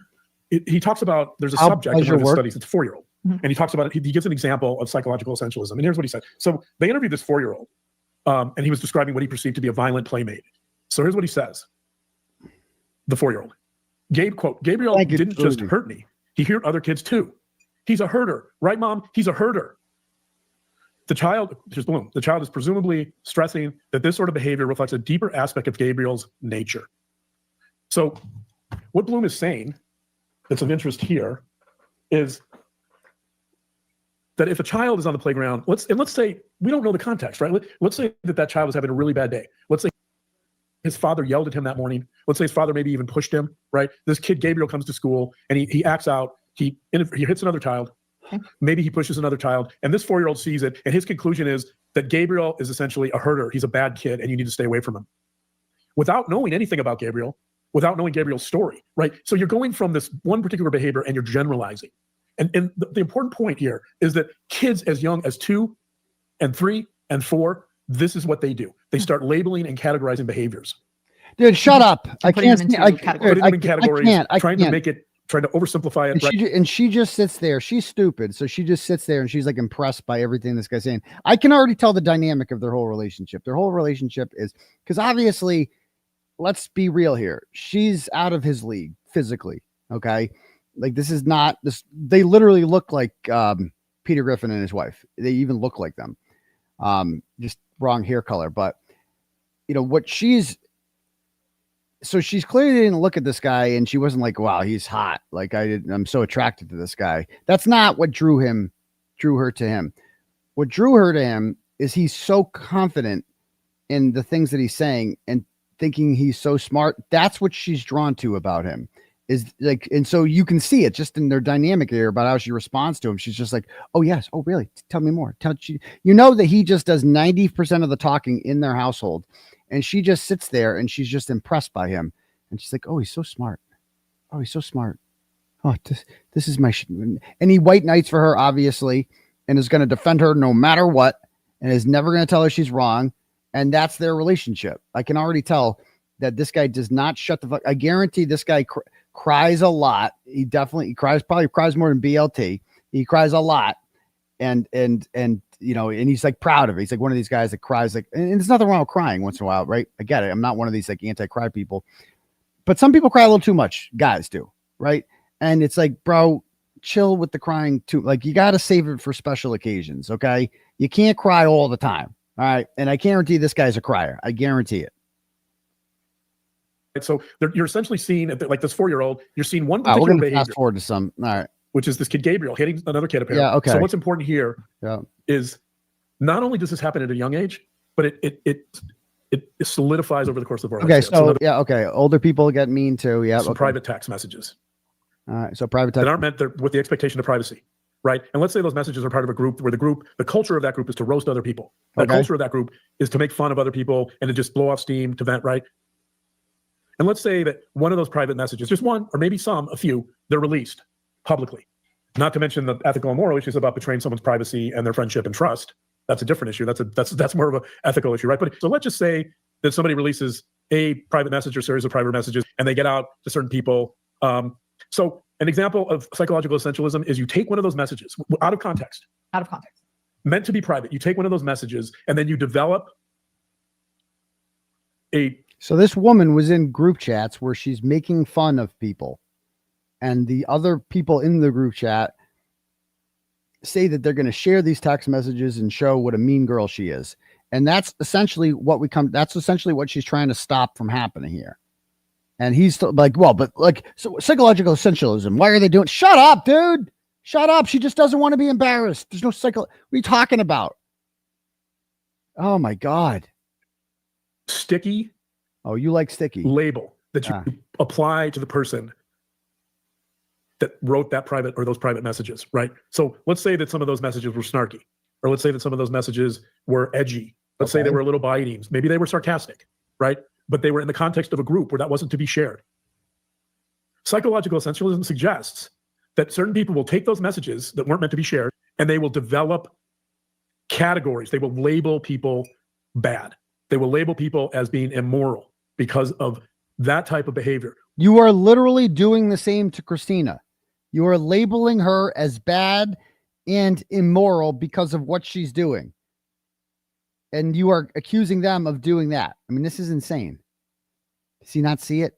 Without looking at the context, without considering that person's history, without considering that person's life, right? Like that's what, so it's the 4-year-old watching one particular behavior and coming to the conclusion that Gabriel is a herder, right? And that's a moral judgment, by the way, which is going to take us to the next step of this process. So one of the interesting things about psychological essentialism is that human beings, this is true across all cultures. By the way, I see Kresha is in the chat and she said, this is her.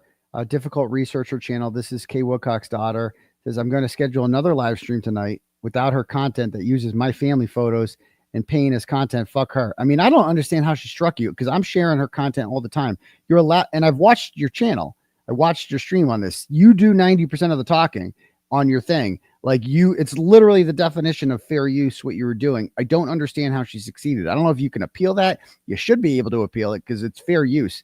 But it just shows the fact that she's trying to silence you and not me is wild, because you're actually the family member of victims and she claims to stand with victims. But you know why she's silencing you and not me?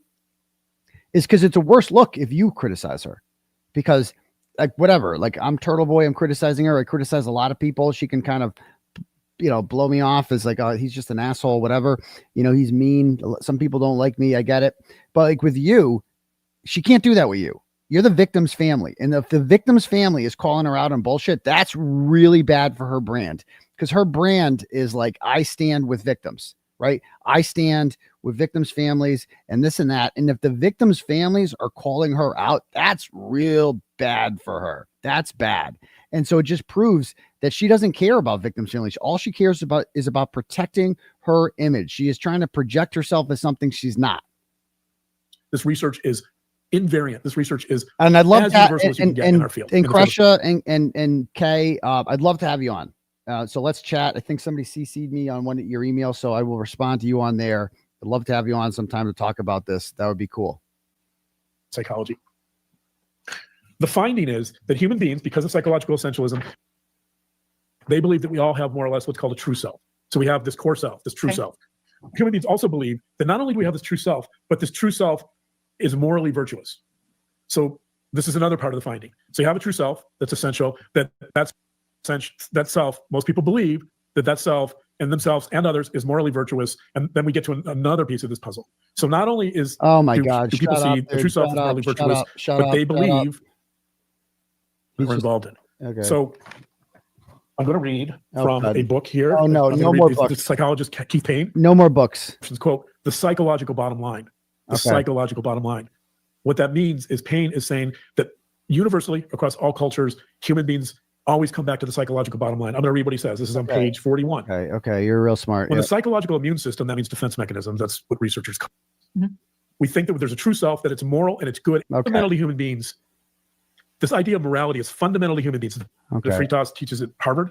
He's done a huge amount of research. Okay, yeah, you're so smart. Like you're so smart. Quote, yeah, people sometimes explain behavior by appealing to an essentialist concept of the self. Okay, nobody cares. This is so boring. I can't even with this guy. We're 22 minutes into this. He's just talking about. He's just trying. You're so lost. Exactly. That's the dude. This is like he's just trying to sound smart. This is just arrogance and ego speaking. And he's trying to be like, I'm so much smarter than you. I know I say words like psychological essentialism. Like, I'm smarter than you. Trust me, I'm right and you're wrong because I'm so much smarter than you. And look at all these books I have. I read books. Do you read books on psychology? No. So shut up and listen to me because I'm right and you're wrong. Shut up. Actually, my crazy wife isn't overreacting to anything. So I'm trying to establish the fact here that human beings see themselves as moral creatures. We operate on moral ground typically, and that's how we evaluate other people, right? That's how we kind of live our lives. I'm going to go further with this idea. So there's been some interesting research by Strominger and Nichols. This is from an article called Neurodegeneration and Identity. It is 2015 from Psychological Science. Okay, I can't. Because of dementia, when they're losing their memory. All right. I'm going to fast forward a little bit. I can't listen to the psychological. The person perceived some type of moral. Okay. I think there's something really interesting here that we need to consider that applies to our situation. And this is where this is important. Okay, let's hear it. The problem Angelina Jolie had in trying to make this a moral crusade was that Brad Pitt has this body of work, which is indisputably good, right? He's got this body of work. She's Brad Pitt. He's becoming an actor that's mastering his craft. That's why I'm interested in the guy. Like, I love watching people master a craft. You always say make good. Oh, you like watching people master, right? And so I strive for that myself. I the valedictorian. You got accepted to Harvard, Princeton, Yale, and Columbia. Oh, he's so. I'm gonna brag. See, that's. I told you, I got the dynamic right. That's what she finds attractive about him is he's so smart and he doesn't. Did I just turn blurry and shit? Hold on. Okay, refocus. Yeah, she's attracted to him because he doesn't shut up and look at the way she looks at him. She's like, she's not physically attracted to him, but look at him. but she wants to bang him. She wants to bone him. Why? Because he thinks he is conning her into thinking that he is so smart and so intelligent, and that's what he's attracted to about this. And he's a cuck. He'll do anything for her, you know, and he likes it. She likes that. But he's not a real psychologist, guys. Just pretend. I love people. I love people that strive for excellence. I see Brad Pitt as fitting that mold, right? And so when she shifts this debate into it, makes it a moral crusade, there's a big problem. And that problem is that Brad Pitt's body of work and the quality of his work are indisputably good. I mean, you know what? Some critics may disagree with me. I'm sure there's critics that hate Brad Pitt. They think he's a hacked actor. So she's Brad Pitt. Right? And so she's Brad Pitt. Okay. If the goal is to cancel Brad Pitt, she's you're a Brad fan Pitt. of Brad Pitt. Yeah. Okay. Like I am. Yeah. My response to that was, are. okay, you know, maybe he's got some problems in his personal life. You know, maybe he, whatever, I'm not excusing it. Maybe he feels overwhelmed by having all these kids, a massive career, be one of the biggest stars in the world. Like you and I. I think he's admitted to alcoholism. He's struggling with addiction. Right.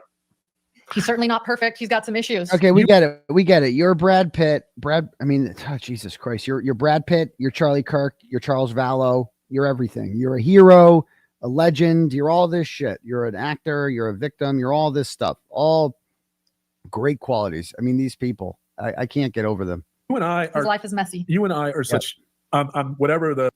No. YouTube's enough for me. So my thing is, so this is happening. You know, there's stuff before about affairs, and I'm just like, the guy does good work. I love the fact that this guy is trying to master his craft. I bet you do. Right? What I care about is the quality of his work. His art, his craft. His art. Quality of his work. His art is the best art of all the And so I think it's interesting that I think it's interesting.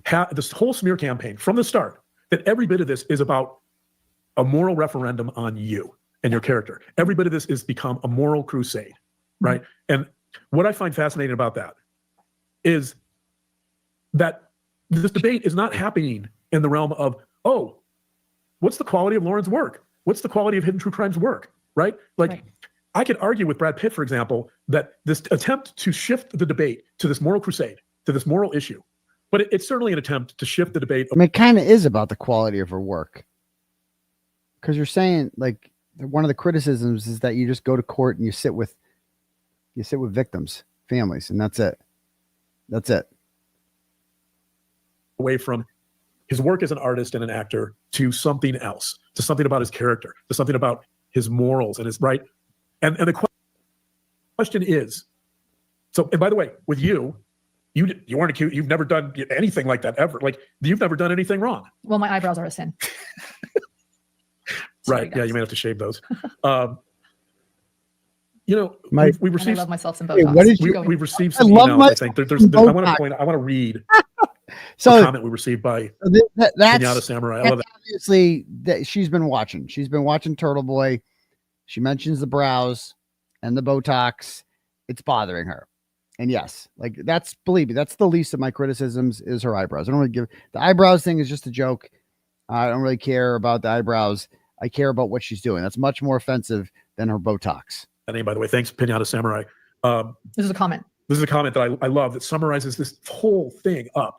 We received a brilliant text from in comments, or I'm sorry, a brilliant message in comments from one of our viewers. And here's what it looks like Peter Griffin here. Look at him. Pinata Samurai said. Pinata Samurai. Pinata Samurai. Bro. It's so great. Next time. This is how desperate they are for validation. They are going through the comments section and finding somebody called Pinata Samurai. And they're going to read something nice that Pinata Samurai wrote in order to make themselves feel better. This is how pathetic. This is so embarrassing. This is embarrassing. When I go to a pinata party with our son, I'm going to call myself Pinata Samurai. Quote, even if you were the devil himself, I'd still watch you. You're brilliant at what you do. You and your husband both. No, both of you guys are amazing. Okay. Right. And so what? So he just read a comment that says that, like, I don't care how shitty you are. I am going to watch you anyway because you are the greatest thing I've ever seen in my life. It's probably him. He's probably Pinata Samurai. Who knows? But I have no idea if he is. But either way, like finding one anonymous person on the internet that's saying nice things about you and then reading that while ignoring the plethora of comments and criticisms that are happening online from everyone else, including your victims, is just completely lacking in self-awareness. The reason that's relevant, I'm not the devil. The reason that's relevant, I know you're not the devil. It's making a point. Obviously, you're not the devil. Only when you lock me in my cage in the garage. Oh, that's the reason why that's brilliant is because I think it really gets to the he's like half kidding about that. I could totally picture this guy being locked in a cage in the garage. core of this debate, just like Brad Pitt. Oh my God. Why isn't anybody debating this on the terrain of our work? Why is this? Is this being litigated as a moral referendum? Right. And there's another question in here. Oh, if you're going to engage in a moral crusade, which is what all the people in this smear campaign have done, if you're going to do that, you're going to have some moral authority. Right. The other part of engaging in a moral crusade is you need probably some bank account, some credits, some moral credits to bolster your position. Right. Okay. Like, and think about that with your situation. Right. Like, does someone who was kicked out of the Daybell trial for violating a number of court regulations multiple times, does that person have moral authority? To comment on your character? Who was kicked out? How about this? Somebody who took your phone without your consent and went through your phone and the financials that were in your phone. This person knew that they were never to access our financials. That's our business. Talking about Grayson? That person gets in your phone, looks at your financials without your consent. Does that person have the moral authority to engage in a moral crusade to ruin you? Or how about this? Grayson do? Someone who makes comments on a TikTok about your brother in a coma and how you want to non-consensually try to obtain your brother's sperm. Does that person have the moral? Yeah. Whoever you are literally non-consensually, he is unable to give you consent to his sperm. You are taking his sperm out of his body. That's fucking weird. I don't care who you are. There's nothing normal about that. I've never heard of such a thing. I don't know if this is a Mormon thing or whatever. Out here in normal land, we don't take sperm from dead people. It's not a thing. I've never heard of it. It is weird. And it is non-consensual because you don't have his consent. And someone's like, that sounds a little bit rapey, and I don't know if I would agree with that. But it's definitely weird. It's freaking weird. Again, I don't know. And it is perfectly normal to comment and say that's weird. That is perfectly normal. You're not a victim because someone points out that's a little bit weird. Okay. Authority to engage in a moral crusade to ruin your character.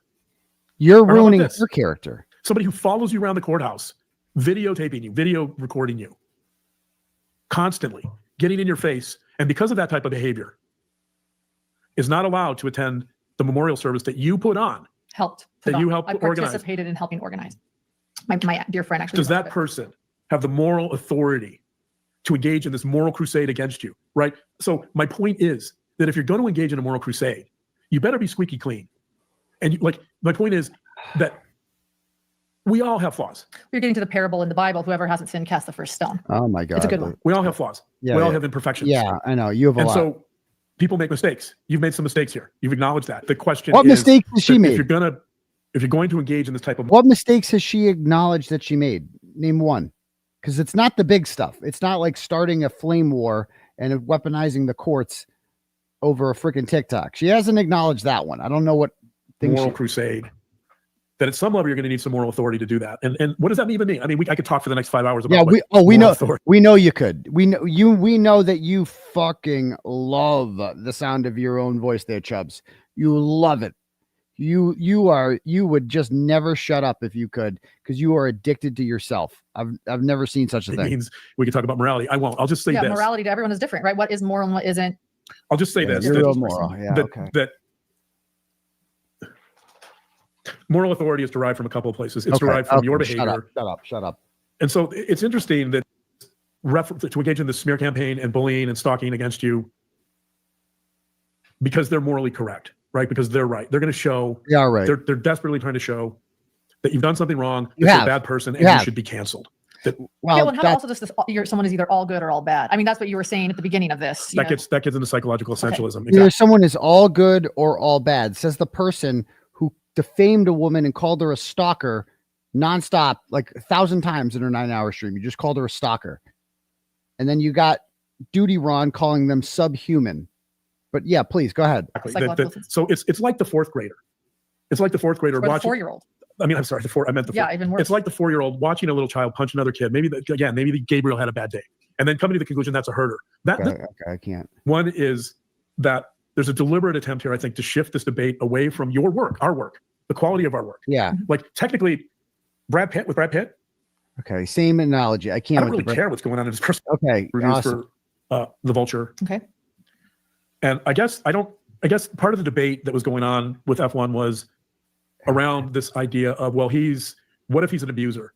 Should we important point, which is that Brad Pitt is an artist who oh my God. I'm fascinated by that because it's hard not to say that the reason that debate, the reason why this has nothing to do with your work, although I will say we have gotten a lot of emails from people that are very praiseworthy of our work and that see this for what they see, that you've done nothing wrong. Right. And even if you made a few mistakes, they're willing to forgive you because, as Pinata Samurai said, oh my God, she loves your work. Right? I'm going to read a message we just got today. Okay. I'm not going to say the name because I don't know if I'm authorized, but she says, quote, "Hello, I want to tell you how much I appreciate the another quality, email, credibility, and positive nature of your work. Yes. You don't deserve the abuse you're experiencing." I love that because it's the same thing that Pinata Samurai is saying. It's the same. You love that because it's telling you how awesome you are. That's why you love it, because you love to hear how fucking great you are. That's what you love. Same thing with Brad Pitt's movie critic is saying. I can't. If you reframe this as a moral crusade and not about the quality of your work, it's easier to win to them, to the smear people. It's easier to win that argument because human beings are drawn to that moral crusade. They're shows that human beings have this knee-jerk reaction to go after moral issues. Yeah. In fact, like this whole idea of cancel culture, this whole idea of harming people on the internet is based on this idea of humans being moral creatures on moral crusades. Okay. You know, ironically, I think some of the people I'm skipping some of this shit. I can't. And people see themselves as good fundamentally. Okay. Start a smear campaign. He says the same shit over and over again. Oh, you're not moral. You have no right to do this because you're not moral. And let's get back to talking about Brad Pitt. He's flawed, and we're also flawed. You're just like Brad Pitt. It's like, who cares about all this other shit in our personal life? What about the quality of your work? It's the same shit. We're 50 minutes in. It's the same shit. But learned maybe a business isn't one I want to support. I'm not suggesting. And if people feel that about us, I get it. I'm not suggesting that. I'm not saying. I'm pointing out the disparity between focusing almost exclusively on moral issues versus ignoring the work. Right. That if you see someone as deeply immoral and there's evidence of that, not preconceived notions of it, then yeah, I think sure, people have the right to judge things as being immoral and not consistent with their values, and then not caring, like not paying attention to someone's work. That makes perfect sense. Yeah. I can't. But on the other hand, there's certain people like me. There might be moral questions around Brad Pitt, but it doesn't really affect me. I'm interested. Shut up. Biases. You take evidence or information, you find the parts that confirm your view, you disregard the parts that don't, and all of a sudden, like you still believe the same thing. Yeah. So part of this is that if you're that 4-year-old kid who thinks that Gabriel's a herter, fuck Gabriel. That's how you'll connect the dots to confirm your bias too. Okay, I can't. It contradicts their narrative about how immoral you are. Their timestamps. Therefore, they're going to use confirmation bias and they're going to use cognitive response principle to negate or deny or minimize or delete all of that information that could change their. He can't have, like, they couldn't set up, Grayson couldn't set up here some timestamps about, like, we're talking about this topic at this point. We can't, this topic, because it's just a nonstop, the same topic the entire time, apparently. Gabriel, Brad Pitt, blah, blah, blah. Perspective, right? That's how you continue on a smear campaign. Yeah. You put it on moral terrain, you disengage from any contrary evidence, and that's how you keep going. In fact, that's how you escalate. But let's take the next step in this analysis, and this is a step I love. There's something called the fundamental attribution error. Okay. The fundamental attribution error is probably one of the fundamental principles of psychology. It's been proven over and over again by research. Okay. It's if there's such a thing as a law in the field of psychology, this would be close to that. Okay. Another law. There's a psychologist recently deceased, Mihaly Csikszentmihalyi is his name. He used to teach at the University of Chicago. He taught flow. He wrote about flow. He's kind of the father of that. He believed that Lord Acton's law was also a similar law. Lord Acton's law, I'm just throwing this out there to give you an example of another law in psychology. Lord Acton's law says that power corrupts and absolute power corrupts absolutely. Absolute power corrupts absolutely. So Mihaly Csikszentmihalyi believed that was a law. This is another, what I would consider to be close to a law of human behavior. Fundamental attribution error. So what is the fundamental attribution error says that human beings overestimate the importance of personality in explaining behavior as opposed to the situation. So let me repeat that. That human beings, whenever something occurs, human beings prefer to explain events in terms of personality rather than the situation. So the evidence for the fundamental attribution error, for example, would be the famous Milgram experiments where you shock people because the experimenter is in the position of an authority figure wearing a lab coat, and he says, basically shock this person until they're screaming in pain, and subjects do it. They do it because of the situation, not because they're bad people. Yeah. There's the Stanford prison experiments where people are put in the context of a prison and they start acting out like abusive prison guards, not because they're bad people, but because the prison guards are given too much authority, right? There's the Ash experiments that I talked about on our Patreon, where groups are shown lines of different magnitudes. They're given a reference line and they're shown 3 lines of different magnitudes. And members. Sorry, I had to step away for a minute there. I have no idea. It's just the same shit, huh? Over and over again. I can't. I apologize for that. The group are Confederates. And they're told, hey, look, this is clear cut. There's one line that matches the 3. But we want the Confederates to say that this line is actually the wrong line. In other words, to say that this longer line is a shorter one. And to get people in that group to believe it. And you know what? 75% of the time, one of the group members believes that the wrong line. Okay. Messages from people proving this. Yeah.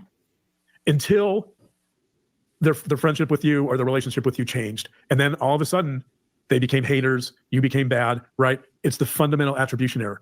Do you just go from saying, oh, you know what? This person is so nice. One of these people that is no longer with us, she said, oh, John and Lauren are angels. What? All right? One of these people said, oh, Lauren is so kind. Someone just sent us, we've been getting a lot of messages, by the way, from people that know people, and thank you. Yeah. Someone else sent us a message from somebody that said they are just as nice as in person as they are on their podcast. Oh my God. Like, I've never seen such narcissism. We just got another person saying how nice we are, how perfect we are. She thinks that is the only thing you should be allowed to say about her online is great things. You cannot criticize her. You can't do it. You're not allowed to. You're a criminal. You are a triangulator if you do that. It's coercive control, etc. If you do anything like that, she shuts you down. But you're allowed. Oh, you said great things about me. Go tell me all about it. I'm here for that. And now you're evil. So the issue is, this explains it. This law of psychology, the fundamental attribution error explains it. Is it because you have a defective personality and you're evil and immoral? No, it's the fact that the situation changed. How did it change? Because you either changed their employment, you changed your relationship with them, maybe you had a falling out in your friendship. All right. It wasn't that you're what mature adults do. They can handle being called annoying. You can call me annoying too. You do all the time. So you can be really annoying. That's what grown-ups do. Yes, that's what mature people do. They can handle being labeled something. Yeah, of course you can. So I don't think you can. We're covering a lot of terrain here. We are literally here because you can't handle being labeled as something. It's quite literally the crux of all this. You don't want to be labeled as a slimy person. They're trying to share screenshots of you being a shitty person, and you don't want to be labeled as a shitty person, so you are trying to silence them. Fundamental attribution error is proof that you're not the one who changed. The relationship changed. You're the same person. That doesn't mean you're without flaws. Doesn't mean that you're imperfect. But I'm not perfect. I'm not perfect. So let's stay with this idea of morality, though. So, oh God, shut up. Oh God, another book. Oh God. But the larger point here is that there's research supporting this. And that research. Yeah, if you engage in kind of this extreme moral crusade against someone, the natural and logical conclusion to that is harm or death. Right. Oh, harm or death. And if you think about the smear campaign, what? So we're gonna die? The stalker who began the TikTok, she says quite clearly that her goal is to burn the kingdom down. Right? It's clear that her goal is not only harm, reputational harm, emotional harm, psychological harm, but the harm that she really wants to affect is to ruin you and ruin your life and burn the whole kingdom down. Right? That's not the goal. It's a. So what that's implying is that she won't stop until that harm is executed and complete. So if she burns the kingdom down, then she feels morally vindicated. Or if there's a death. She just wants to expose you. First of all, you don't have a kingdom. You're not actually a king. Okay. It's figurative. So what she played some TikTok in which she said, they're going to burn she is the keeper of the receipts. She is going to burn your kingdom to the ground. Something like that. Right. And that's like the person who has evidence and who's going to expose you for who you are. It's a figurative thing. She's not actually burning anything to the ground because there is no kingdom. She is going to expose that you are pretending to be this really nice person who cares about victims, when in fact she has receipts that show that you're not. You're actually a really mean person. And he's like, they're going to burn. They keep talking about that and the head on the platter. Like, there's no heads on platters. There's no kingdoms. These are figures of speech, and you guys know it. They know it. They're not this stupid. If someone harms themselves or someone harms you, then the game's over. She's morally vindicated. Here's the problem. Here's the risk. This is why this is so risky and so important, because these people, these self-righteous, morally superior people, they want moral vindication. You are. That's what they're not you gonna guys stop are. until they get moral vindication. And the way they get moral vindication, the way this game ends, is either you're dead Oh my or you're God. completely ruined. That's it. You're dead or you're ruined. Why would she be dead? I mean, Jesus Christ. Or completely ruined? What does that mean? How are you ruined in the United States of America? Like, how are you ruined? Okay, so she takes some shots at you. She criticizes you. You take some lumps online. If you're ruined from that, then you didn't have much of a career in the first place. If you can't bounce back from that, then you didn't really have much to offer, did you? Because you just take a lump. It's a lump. I took a lump in the last month or so. Everybody talking about fucking recording for a month, right? And then people realize, like, wait a minute, I don't really give a shit about this. Who cares? And then you came along, Lauren, and we're a nice distraction from all that. And people are like, okay, cool. Back to this is why I follow Turtle Boy, because he calls out stupid people like this. And that, by the way, is malicious intent. One of the things about stalking, and we're going to talk about the definition of stalking in a little bit, there has to be malicious intent. There has to be some intent to cause harm. You have it in spades here. When someone says, oh God, that they want to burn your kingdom down, when they want to expose you, when they want to harm you, they feel justified in doing it. They feel, as virtuous violence theory would predict. Oh my God, he's got the glasses on. Here he comes. Here he goes. Their moral rights and obligations become. Yep. Okay. Yep. Quote. Oh my God, shut up. Virtuous violence theory proposes that the perpetrator intends to harm what it must be made to be. In other words, people engage in virtuous violence to. Oh my God. That's conformity. That's all over this. See what look at her. Look at her. She's just like, she's so impressed by this guy. She thinks he's so smart. He has scammed her into a marriage. I'm confident of that. All over this situation. They're evaluating you. And again, this gets to the question of moral authority. They're evaluating you against an ideal of loyalty and conformity and acquiescence and fitting in above all else. What they're not doing is they're not evaluating against, they're not evaluating against the criteria of quality work. Right. We talked about, they're not evaluating you against the criteria of creativity. They're not evaluating you against the criteria of complexity, because they're not allowing you to be complex. No, I need to conform. You need to conform, right? If you reject them, you're not conforming. You're not loyal. Like, one of the themes that you see throughout this entire TikTok is, oh, she's a bad friend. I'm going to punish her for being a bad friend. She doesn't know what a friendship is. That's the ideal. That's the reason why there's a real risk of violence here, is because, number one, this can escalate so easily. And number two, you don't fit that ideal. You never did. You're not conforming. How is there a risk of violence?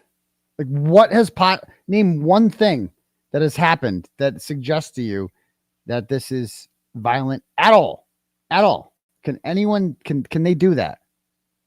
Nothing about this is like literally nothing. It's like saying that any sort of speech could escalate to violence. I suppose so. I suppose that everything has to start somewhere, right? So we're just not allowed to speak, because anything speak will automatically lead to violence no matter what. Okay. Okay. To this very narrow, rigid perspective that they want you to fit into. Of what a friend is and their friend. And yeah. That makes this, by the way, that, I mentioned the moral crusade.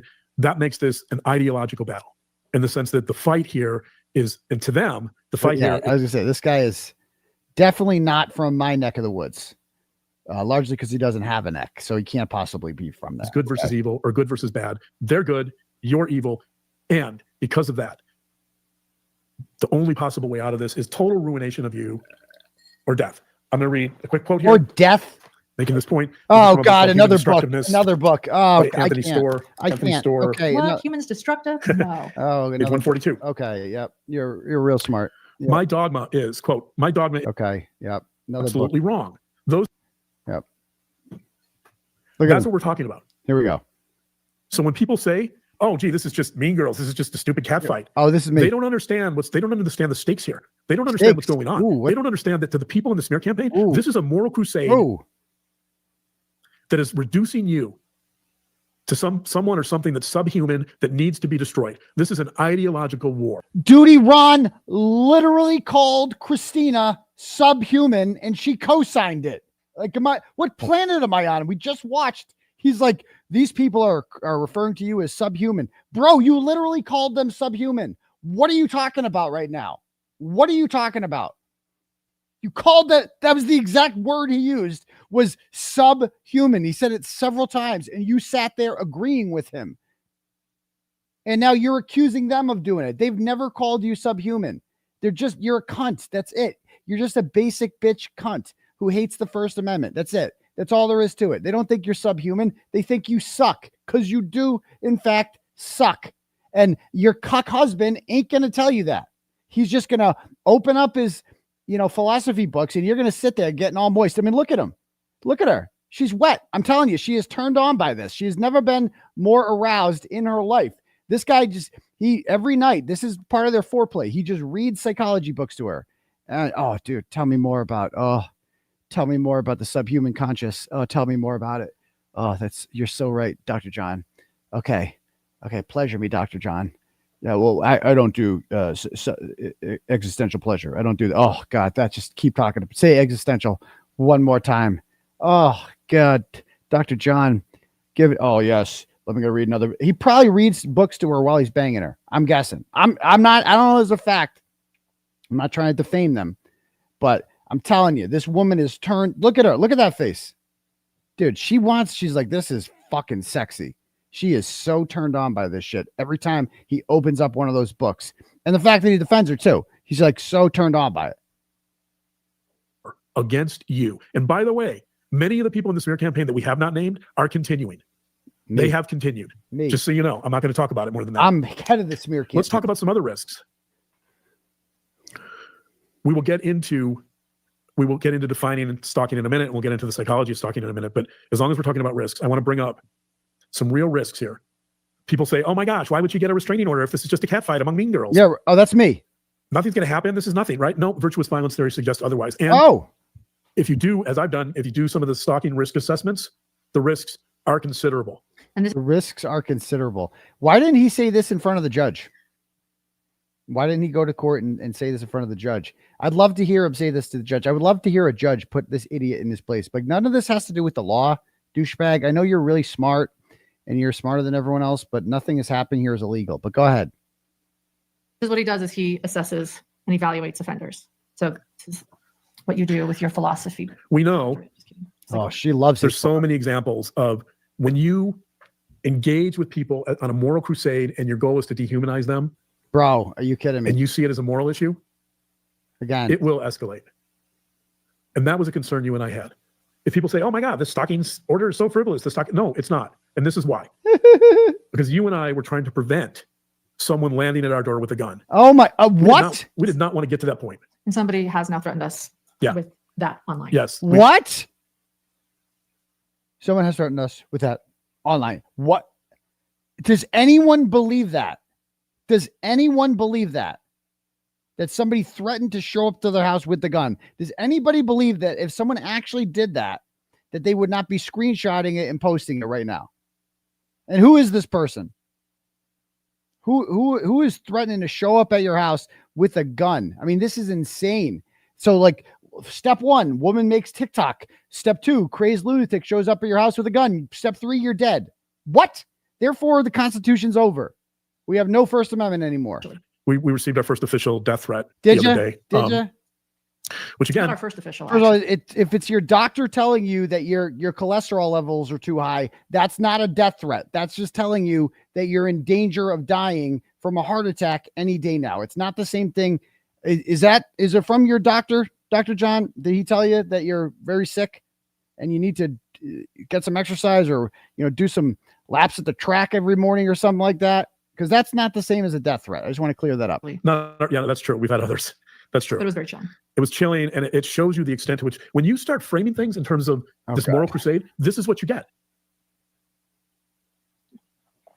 Yeah. What are some of the other risks? Okay. We're going to define stalking in a second. But let's talk about some of the other risks involved here and why this is not just mean girl behavior. Number 1, the obsessive nature of the posts. Everyone we talk about this all the time. The number of criminals engaged in murder or very violent acts, almost all of them have some type of obsessive qualities. They ruminate about the victim. They can't stop thinking about the victim. Yeah, there's a murder. They obsess over the victim, right? That creates an attachment to the victim. Here you have that type of obsession. Another risk here. And months of I don't mean to get you all riled up. Not communicating. Well, despite you saying you feel threatened. Yeah, starting it with I feel threatened, then the social media to Instagram and TikTok, and there's a YouTube. I didn't know actually until after this, and months and months and months and months of it without any response from me. Escalating. Obsessive. There's also this inordinate rage and hatred towards you. Inordinate. And that's a risk. Because when people develop this intense rage towards another human being, and I think, by the way, with the TikToker, I think a lot of that is repressed. Oh God. But you see it. The way you see that rage is by ignoring a stalking injunction. Right? The way you see that rage come out is by being oppositional. It's after our first hearing, it's going outside on the courtroom steps and doing a mic drop. Oh, that's taunting you. So after I guess this is a thing they claim happened, is that after, did she do this on her TikTok? What it's called, Objection, Your Honor, I think. I want to look up her TikTok one more time.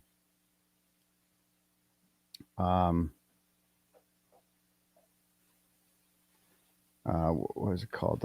Objection, Your Honor. Okay. Did she do a mic drop on the courthouse steps? Is this a thing that she actually did? This would have been somewhat recently, right?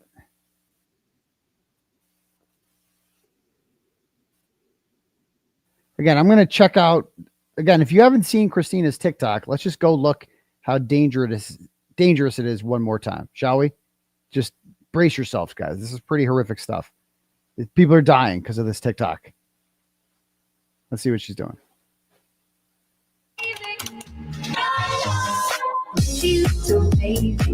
You say that baby, you be thinking of me and try to love me. Pretty little baby, I'm looking at you do.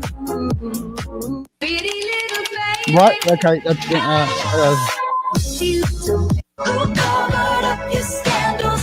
Mistake my kindness for weakness and body. I might have drowned. Oh crap! Oh crap! Oh crap! The music, I can't even show it. I'm so I got to stop bad habits. I'm not used to being monetized. I'm new to monetization. Okay. Thank you guys. Crap. Hopefully it's not bad. That song was very whatever. So I failed to see. I don't know what this mic drop thing that you're talking about is. Maybe I'll find out. But I don't know if she's like celebrating the fact that the order was dropped or whatever. But he's really mad about this. Let's see what Peter Griffin has to say about this. The stalker did that. On the day of our hearing in September, she went outside. She filmed herself doing a mic drop. That's harassment. What was supposed to? It was supposed to be our evidentiary hearing, and the judge changed it to a later date, and the judge continued it and lessened the stalking injunction, and she went out and did a mic drop against Utah code. By the way, so there we go. So that is. So there they confirm it right there. That after she won, she spiked the ball. She went outside and dropped the mic, I guess. So I'm going to look. I'm turning the volume off on the TikTok. I want to see this video that they're saying is like so objectionable. The mic drop one outside of the court. Okay.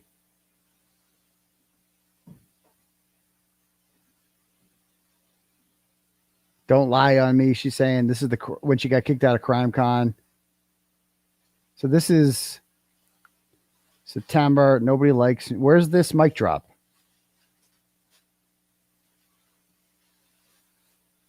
Okay, this is her on vacation in Europe. Charlie Kirk. Okay. Everybody hates me. Okay. Go eat some worms. Drag my name through the mud, through the dirt, but I'm going to take. Oh, that's the Eminem song that she just said was threatening.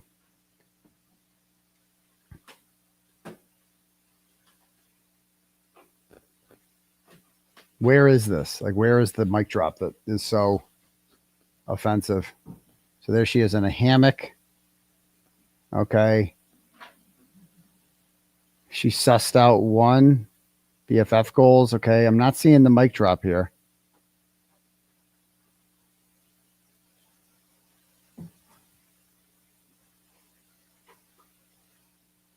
You know, I'm failing to see it. All right. Again, I'm not seeing the mic drop. Maybe I missed it.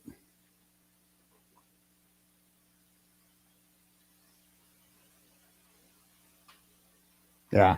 All right. Anyway, so that's obviously really dangerous stuff right there. People are dying because of that TikTok, apparently. I'm going to get an email from my producer saying I'm naughty. Watch. Let me see. You're like a goldfish brain. I know. It's horrible. I know. We'll see. Maybe we can fix it. I don't know.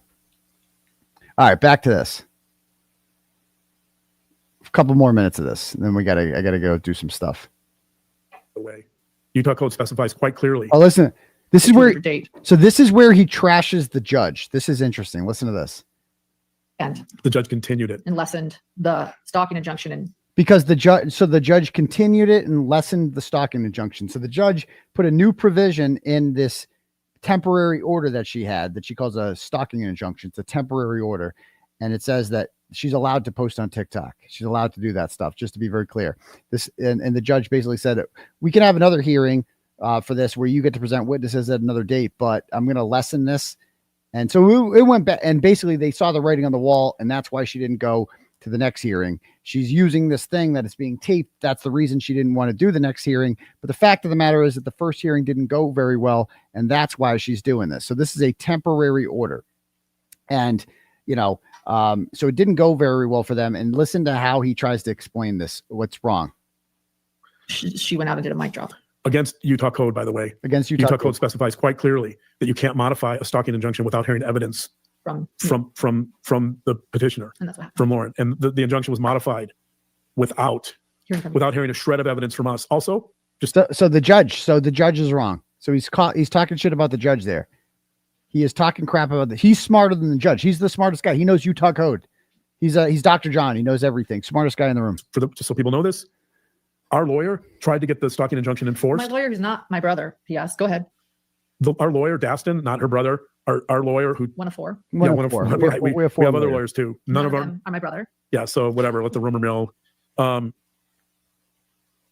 lawyer tried to argue correctly that because there were multiple violations of a stalking injunction, which is a felony, that the stalking injunction should get automatically enforced. Guess what? And that is Utah code. That is if you violate it twice. Our lawyer made the point that hearing never should have even occurred.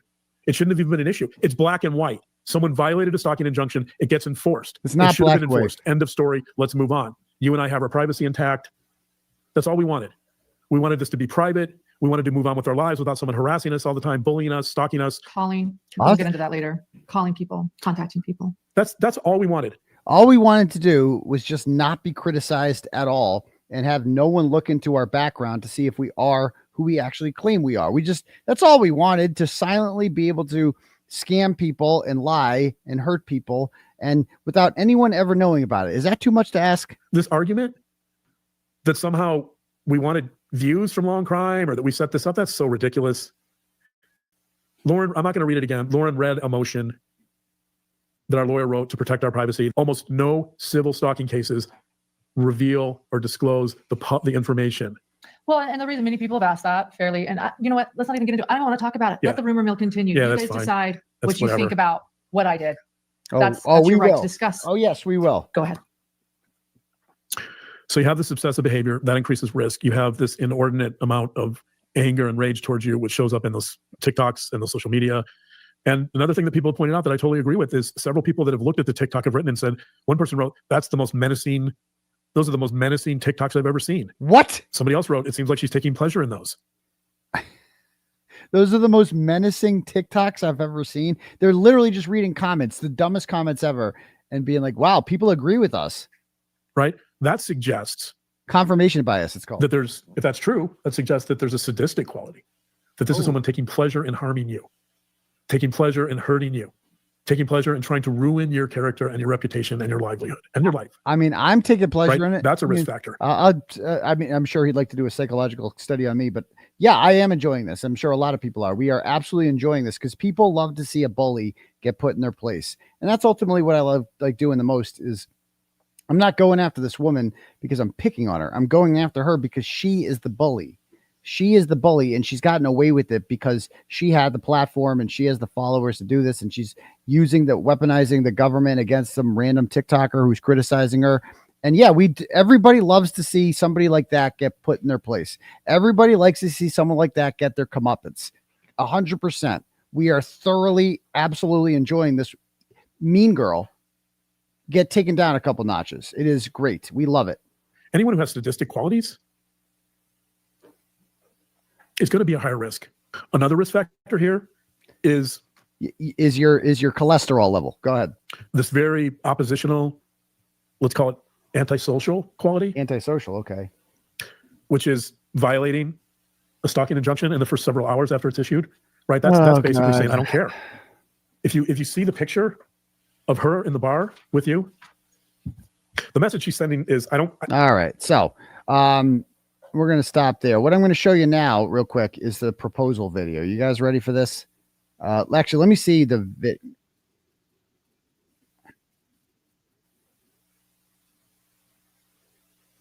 I can't tell.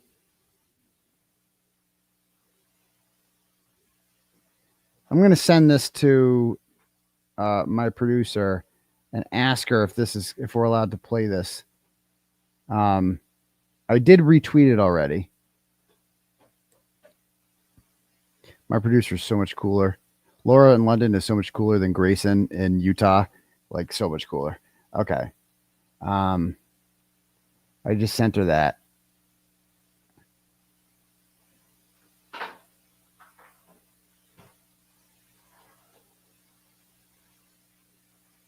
Let's see what she says.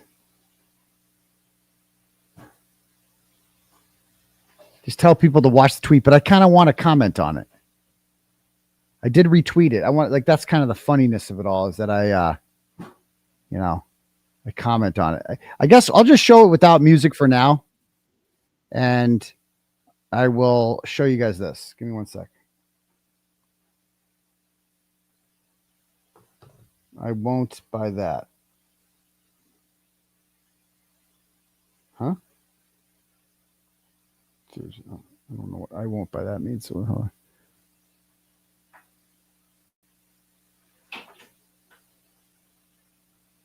And thank you to Sleuthy for sending this to me.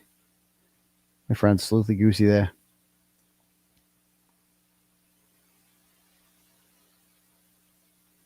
So I'm going to play this without audio right now. As you can imagine, it's sappy. I won't know until we get a warning. Okay. It's like piano music. What do you guys think? Places I came, and I hiked up here, and I didn't know what to do with my life. I knew I wanted to do something that helped other people. Do you guys think, is that piano music? Like, whatever? I mean, it's like, you got to hear what he's saying. You got to, can edit out if needed. Okay. We won't know until we get a warning. So we might be able to edit this out. I don't know if this is it or not, but I mean, just, you have to see this. How. And number two. Oh, number two. I had a vision that someday the woman I would meet would be here when I proposed to her. And then someday I would return to this place when I found the special person. And I've been waiting all these years to find her. Like, what, he wore a suit. So on Valentine's Day 2016, he puts on his suit. He goes hiking in some national park or something in a suit, and does his. I mean, this is so gay. Who does this? These people are just narcissists. Look at me. Look how special my marriage is. It's so special. Oh, we have a unique bond. And it's been frustrating. It's been heartbreaking. But I had hope. Oh my God. And when I met you, I knew it was you. I'm gonna go. And it's always been you, even before I knew you. If we persist, and if we respect each other, and if we're grateful for each other every day, we can make this love work. And we can make this love endure. And as a symbol of that love and that endurance, I was given a very special ring that I didn't know existed until 3 weeks ago. And that ring was given to me by my mother, whose grandmother gave it to her. And that ring was given to my grandmother. Okay, yeah, okay, we're special. As a symbol of enduring love and persistence. Okay. And never giving up. Oh my God. Each other every day. Oh my God. As a symbol of that. Oh my God. Oh God. The most important question I've ever asked anybody in my life. Okay. The woman who means everything to me. Okay. Thank you. Will you accept this ring as a token of my love? Okay, so they There. Okay, Matthias forever. Begin our forever. You are beyond my wildest dreams. You shared your hope, love, compassion, empathy, brilliance, strength, and tender nature with me, and I truly believe I'm the luckiest woman alive. Till now. Sometimes I think my life is now actually beginning. Whatever the future holds, I know now it will be beautiful holding your hand through it all. Okay, we're getting right. Yeah, okay. First conversation, I knew my life would never be the same. Look at me. Look at me. Okay. One of my favorite stories. Oh my God. Comes from Plato's Republic, where he talks about. Oh my God. He talks about the origin of soulmates. In Oh that my story, God. I can't. Humans originally had 4 arms and 4 legs, and they were connected, and that was great. But the problem was that they were so strong that Zeus, who's the father of the gods, became nervous, and he had to split humans because they were too strong. Most humans spent the rest of their lives as separate beings looking for each other. And I can't. I hoped that such a thing existed, but I always doubted it. And I thought it was such a beautiful. Dude, life is not a fucking Nicholas Sparks novel. What are you doing? This is so cringe. I mean, but she loves it. And I told you, he's like reading philosophy books to her. Like, she's so attracted to that. She loves it. Metaphor. Ooh, and then I met you. And when I thought about that these last few days, I thought, what is it that Plato really meant by soulmate? And I realized that what he meant was that a soulmate is someone who makes you feel like you're home. And a soulmate is someone who makes you feel whole. And a soulmate is someone who gives you hope. A soulmate is somebody who makes you feel whole. And it's like, this is just so cliche. This is so means nothing. What does any of this means? Like, this is just, if a guy ever says shit to you like this, like, I hope you don't fall for this shit. You can be bad. Like, this is just like a fortune cookie shit. Like, what is he doing? And who sees the best in you, and who makes you feel like everything's possible. And I know all those things are true. And I know that you're my soulmate and you're my home. You've taught me about hope and more hope than I ever. Okay, yeah. And you honor me and you love me. Yeah, okay. Yeah. And so I think it's perfect to be up here in Kolob, because you're right. In order to reach Kolob, we have to do it together. Okay. So, all right. Just look at us. Okay. All right. Yeah, that's not normal. And I can't. If you find that romantic, then I feel bad for you. That's all I'm saying about that. Okay. So let me and by the way, Annie Elise, who's a YouTuber who's awesome. She supported the Karen Reed case. I had a meal food with her and the Glare. She's the Glaire's pal. And she did a video here, and SD crashed that dinner, of course, because of course she did.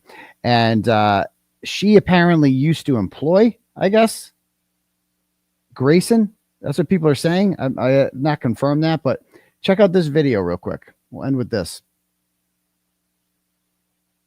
I have some juicy. In your opinion, how soon, if she doesn't already, have some male pen pals writing her? Oh, I'm sure she already does.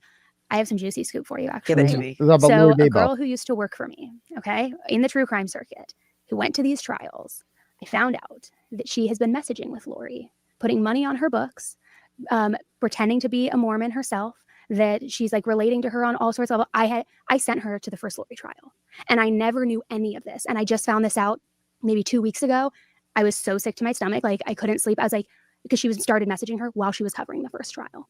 So this woman that used to work for her, that she sent her to cover the Lori Daybell trial, she found out that she was putting money on Lori Daybell's books and messaging with her during the first trial. And so I don't know if it was like she was fangirling over her or became so fixated she didn't realize like this is real life. So this could not. People are saying this might not be Grayson. I have no evidence whatsoever that this is Grayson. So that's just what people are saying. That because I'm told that Grayson did used to work for her. What kind of life is Grayson living here? She's just going from one true crime creator to the next and just being their assistant. What kind of life is this? What kind of life is this? Grayson, what are you doing? Not a celebrity, because you know how people are like obsessed with Chris Watson stuff too, right? But full on started like a pen pal relationship with her. So wait, this girl was working for you like with research and stuff, and so how had you already let her go before you found this out? She left. Yeah, she left and works with another with a different news company. Okay. Do you think it could be like a lesbian thing? No. I think it's more of a fangirl type And situation. just wanting to get close. Yeah, and like And just being the one that's like, I'm the closest to this woman, and all. but she's not sharing it with anybody. That's what's so bizarre. This woman sounds familiar. I think she said nice things about me, didn't she, during the Carrie case? I forget her name. The woman, she looks very familiar, and I think she's friendly. I think she said nice things about me. Don't hold me to that. She never told me that they were in contact, and this started while she was still working for me. So how do you message someone? They have in prison portals where it's almost like email. Oh, but she didn't. But not to your knowledge, has she gone to visit in person? Not to my knowledge. And then she gives her money for like the noodles or whatever. Yeah. Oh my god. And like created a whole fictitious backstory of her own upbringing. She's not Mormon. She said she like did all this research trying to relate. Connect, yeah, and just bizarre, so bizarre. And she was at this. So I don't know if this is actually Grayson, so I'm just gonna stop there because I don't know, but she said that somebody who she knows. But anyway, doesn't really matter. All right. Either way, not a Grayson fan myself. Not a big Grayson fan. Okay, let's read some turtle chats to end this Daytime Daddy episode of Turtle Boy Live of exposing Lauren Matthias Part 7. Okay. Kelly sends $5, goes, Daytime Daddy, I'm loving this series, standing up for those who don't have a voice like Tylee. Thank you. P.S. I was also unsubbed to your channel today, so I resubbed, then subbed my husband's YouTube. Wow. That's happened to a few people that have had that issue. So that's interesting. And go ahead and smash that. We're up to 164,052 now, getting close to 165,000, only 948 away. There's 5,500 people watching this chat right now. Bet you 900 you haven't hit the subscribe button. Go ahead and do it. Next, Melanie J sends $5, goes, I really don't want to start drama, but you need to use a darker eyebrow pencil. May I recommend Anastasia's Brow Wiz in the color top? Thank you. Yeah, we just go with the Sharpie. It's just a lot easier. So maybe I'll go thicker on it. I don't know. Next. Navy Pearl sends $10, goes, when I was in 6th grade and broke up with my boyfriend, he marked me for termination. He put a letter on my door. Back then they gave us a good talking to about this kind of behavior. Her parents failed and I was threatened. Lauren, thank you, doctor, for teaching her how to respect others. Okay. Well, thank you, Navy. Sandy sends $10, goes, hope your charges get dropped soon. How does someone join Sex Cult? So you can just go right on, I'll show you the TB Daily News website. Because once you're familiar with Sex Cult, it's a special premium content thing. You get no ads on the website, and you get the access to the Thursday stream that no one else gets. So you just go to either live stream or Turtle Club episodes. You go to live stream. I'm already logged into my account, so I have access to it. Okay. If you were not logged into it, you would not be able to access it. And, we just you just watch it like you would watch a stream. So you just have to be logged. This is my last stream I did. So you just have to be logged into your account to do that. So that's how Turtle Club works. So thank you. And I hope you join Sex Cult because we have a good time on Thursdays. Things get spicy in there. Next. Mackenzie says $5 and goes, I say this as a psychotherapist. So many of us are narcissistic, have a hero complex, and we help others become better narcissists by giving them the language to do better, to be better manipulators. We also have a history of abusing people mentally by deeming truth tellers insane. The emphasis on trauma has created entitled, coddled fake victims rather than empowering people to understand life is full of shitty things. Let's figure out how to have a meaningful life despite that. Deep shit right there, Mackenzie. Thank you very much. Holly sends $25, goes, the wannabe Peter Griffin is obsolete. Chat GPT is non-biased and not trying to get laid. I love you standing up for the little guy. Well, thank you, Holly. He is like philosophy Chat GPT kind of, isn't he? It's just so cliche, the shit he's saying. Andrea sends $5, goes, I sent you an email tip on how Lauren does her brows. I think it was a shout out to you. Okay, I'll check that out, Andrea. Thanks. $10 from Devin says, is Lauren vying for the fake victim crown? My God, she is waging lawfare. She is. She's a little bit annoying. Thank you, Devin. All right, cool. Let me check Cash Apps here.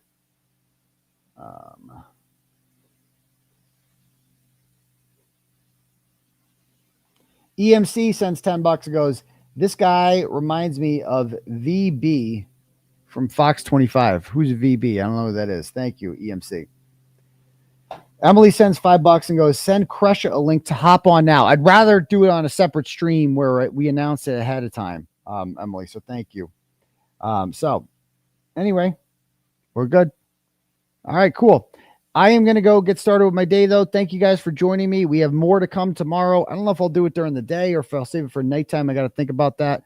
But either way, we will be doing Lauren True Crime Exposing Her Part 8 tomorrow because we still got to get through that whole exposing John thing. Dr. John is worse than both of them. Like, he's just fucking horrible. So anyway, guys, we will talk to you guys soon and have a great rest of the day. Peace, T-Bone Grease. It calls for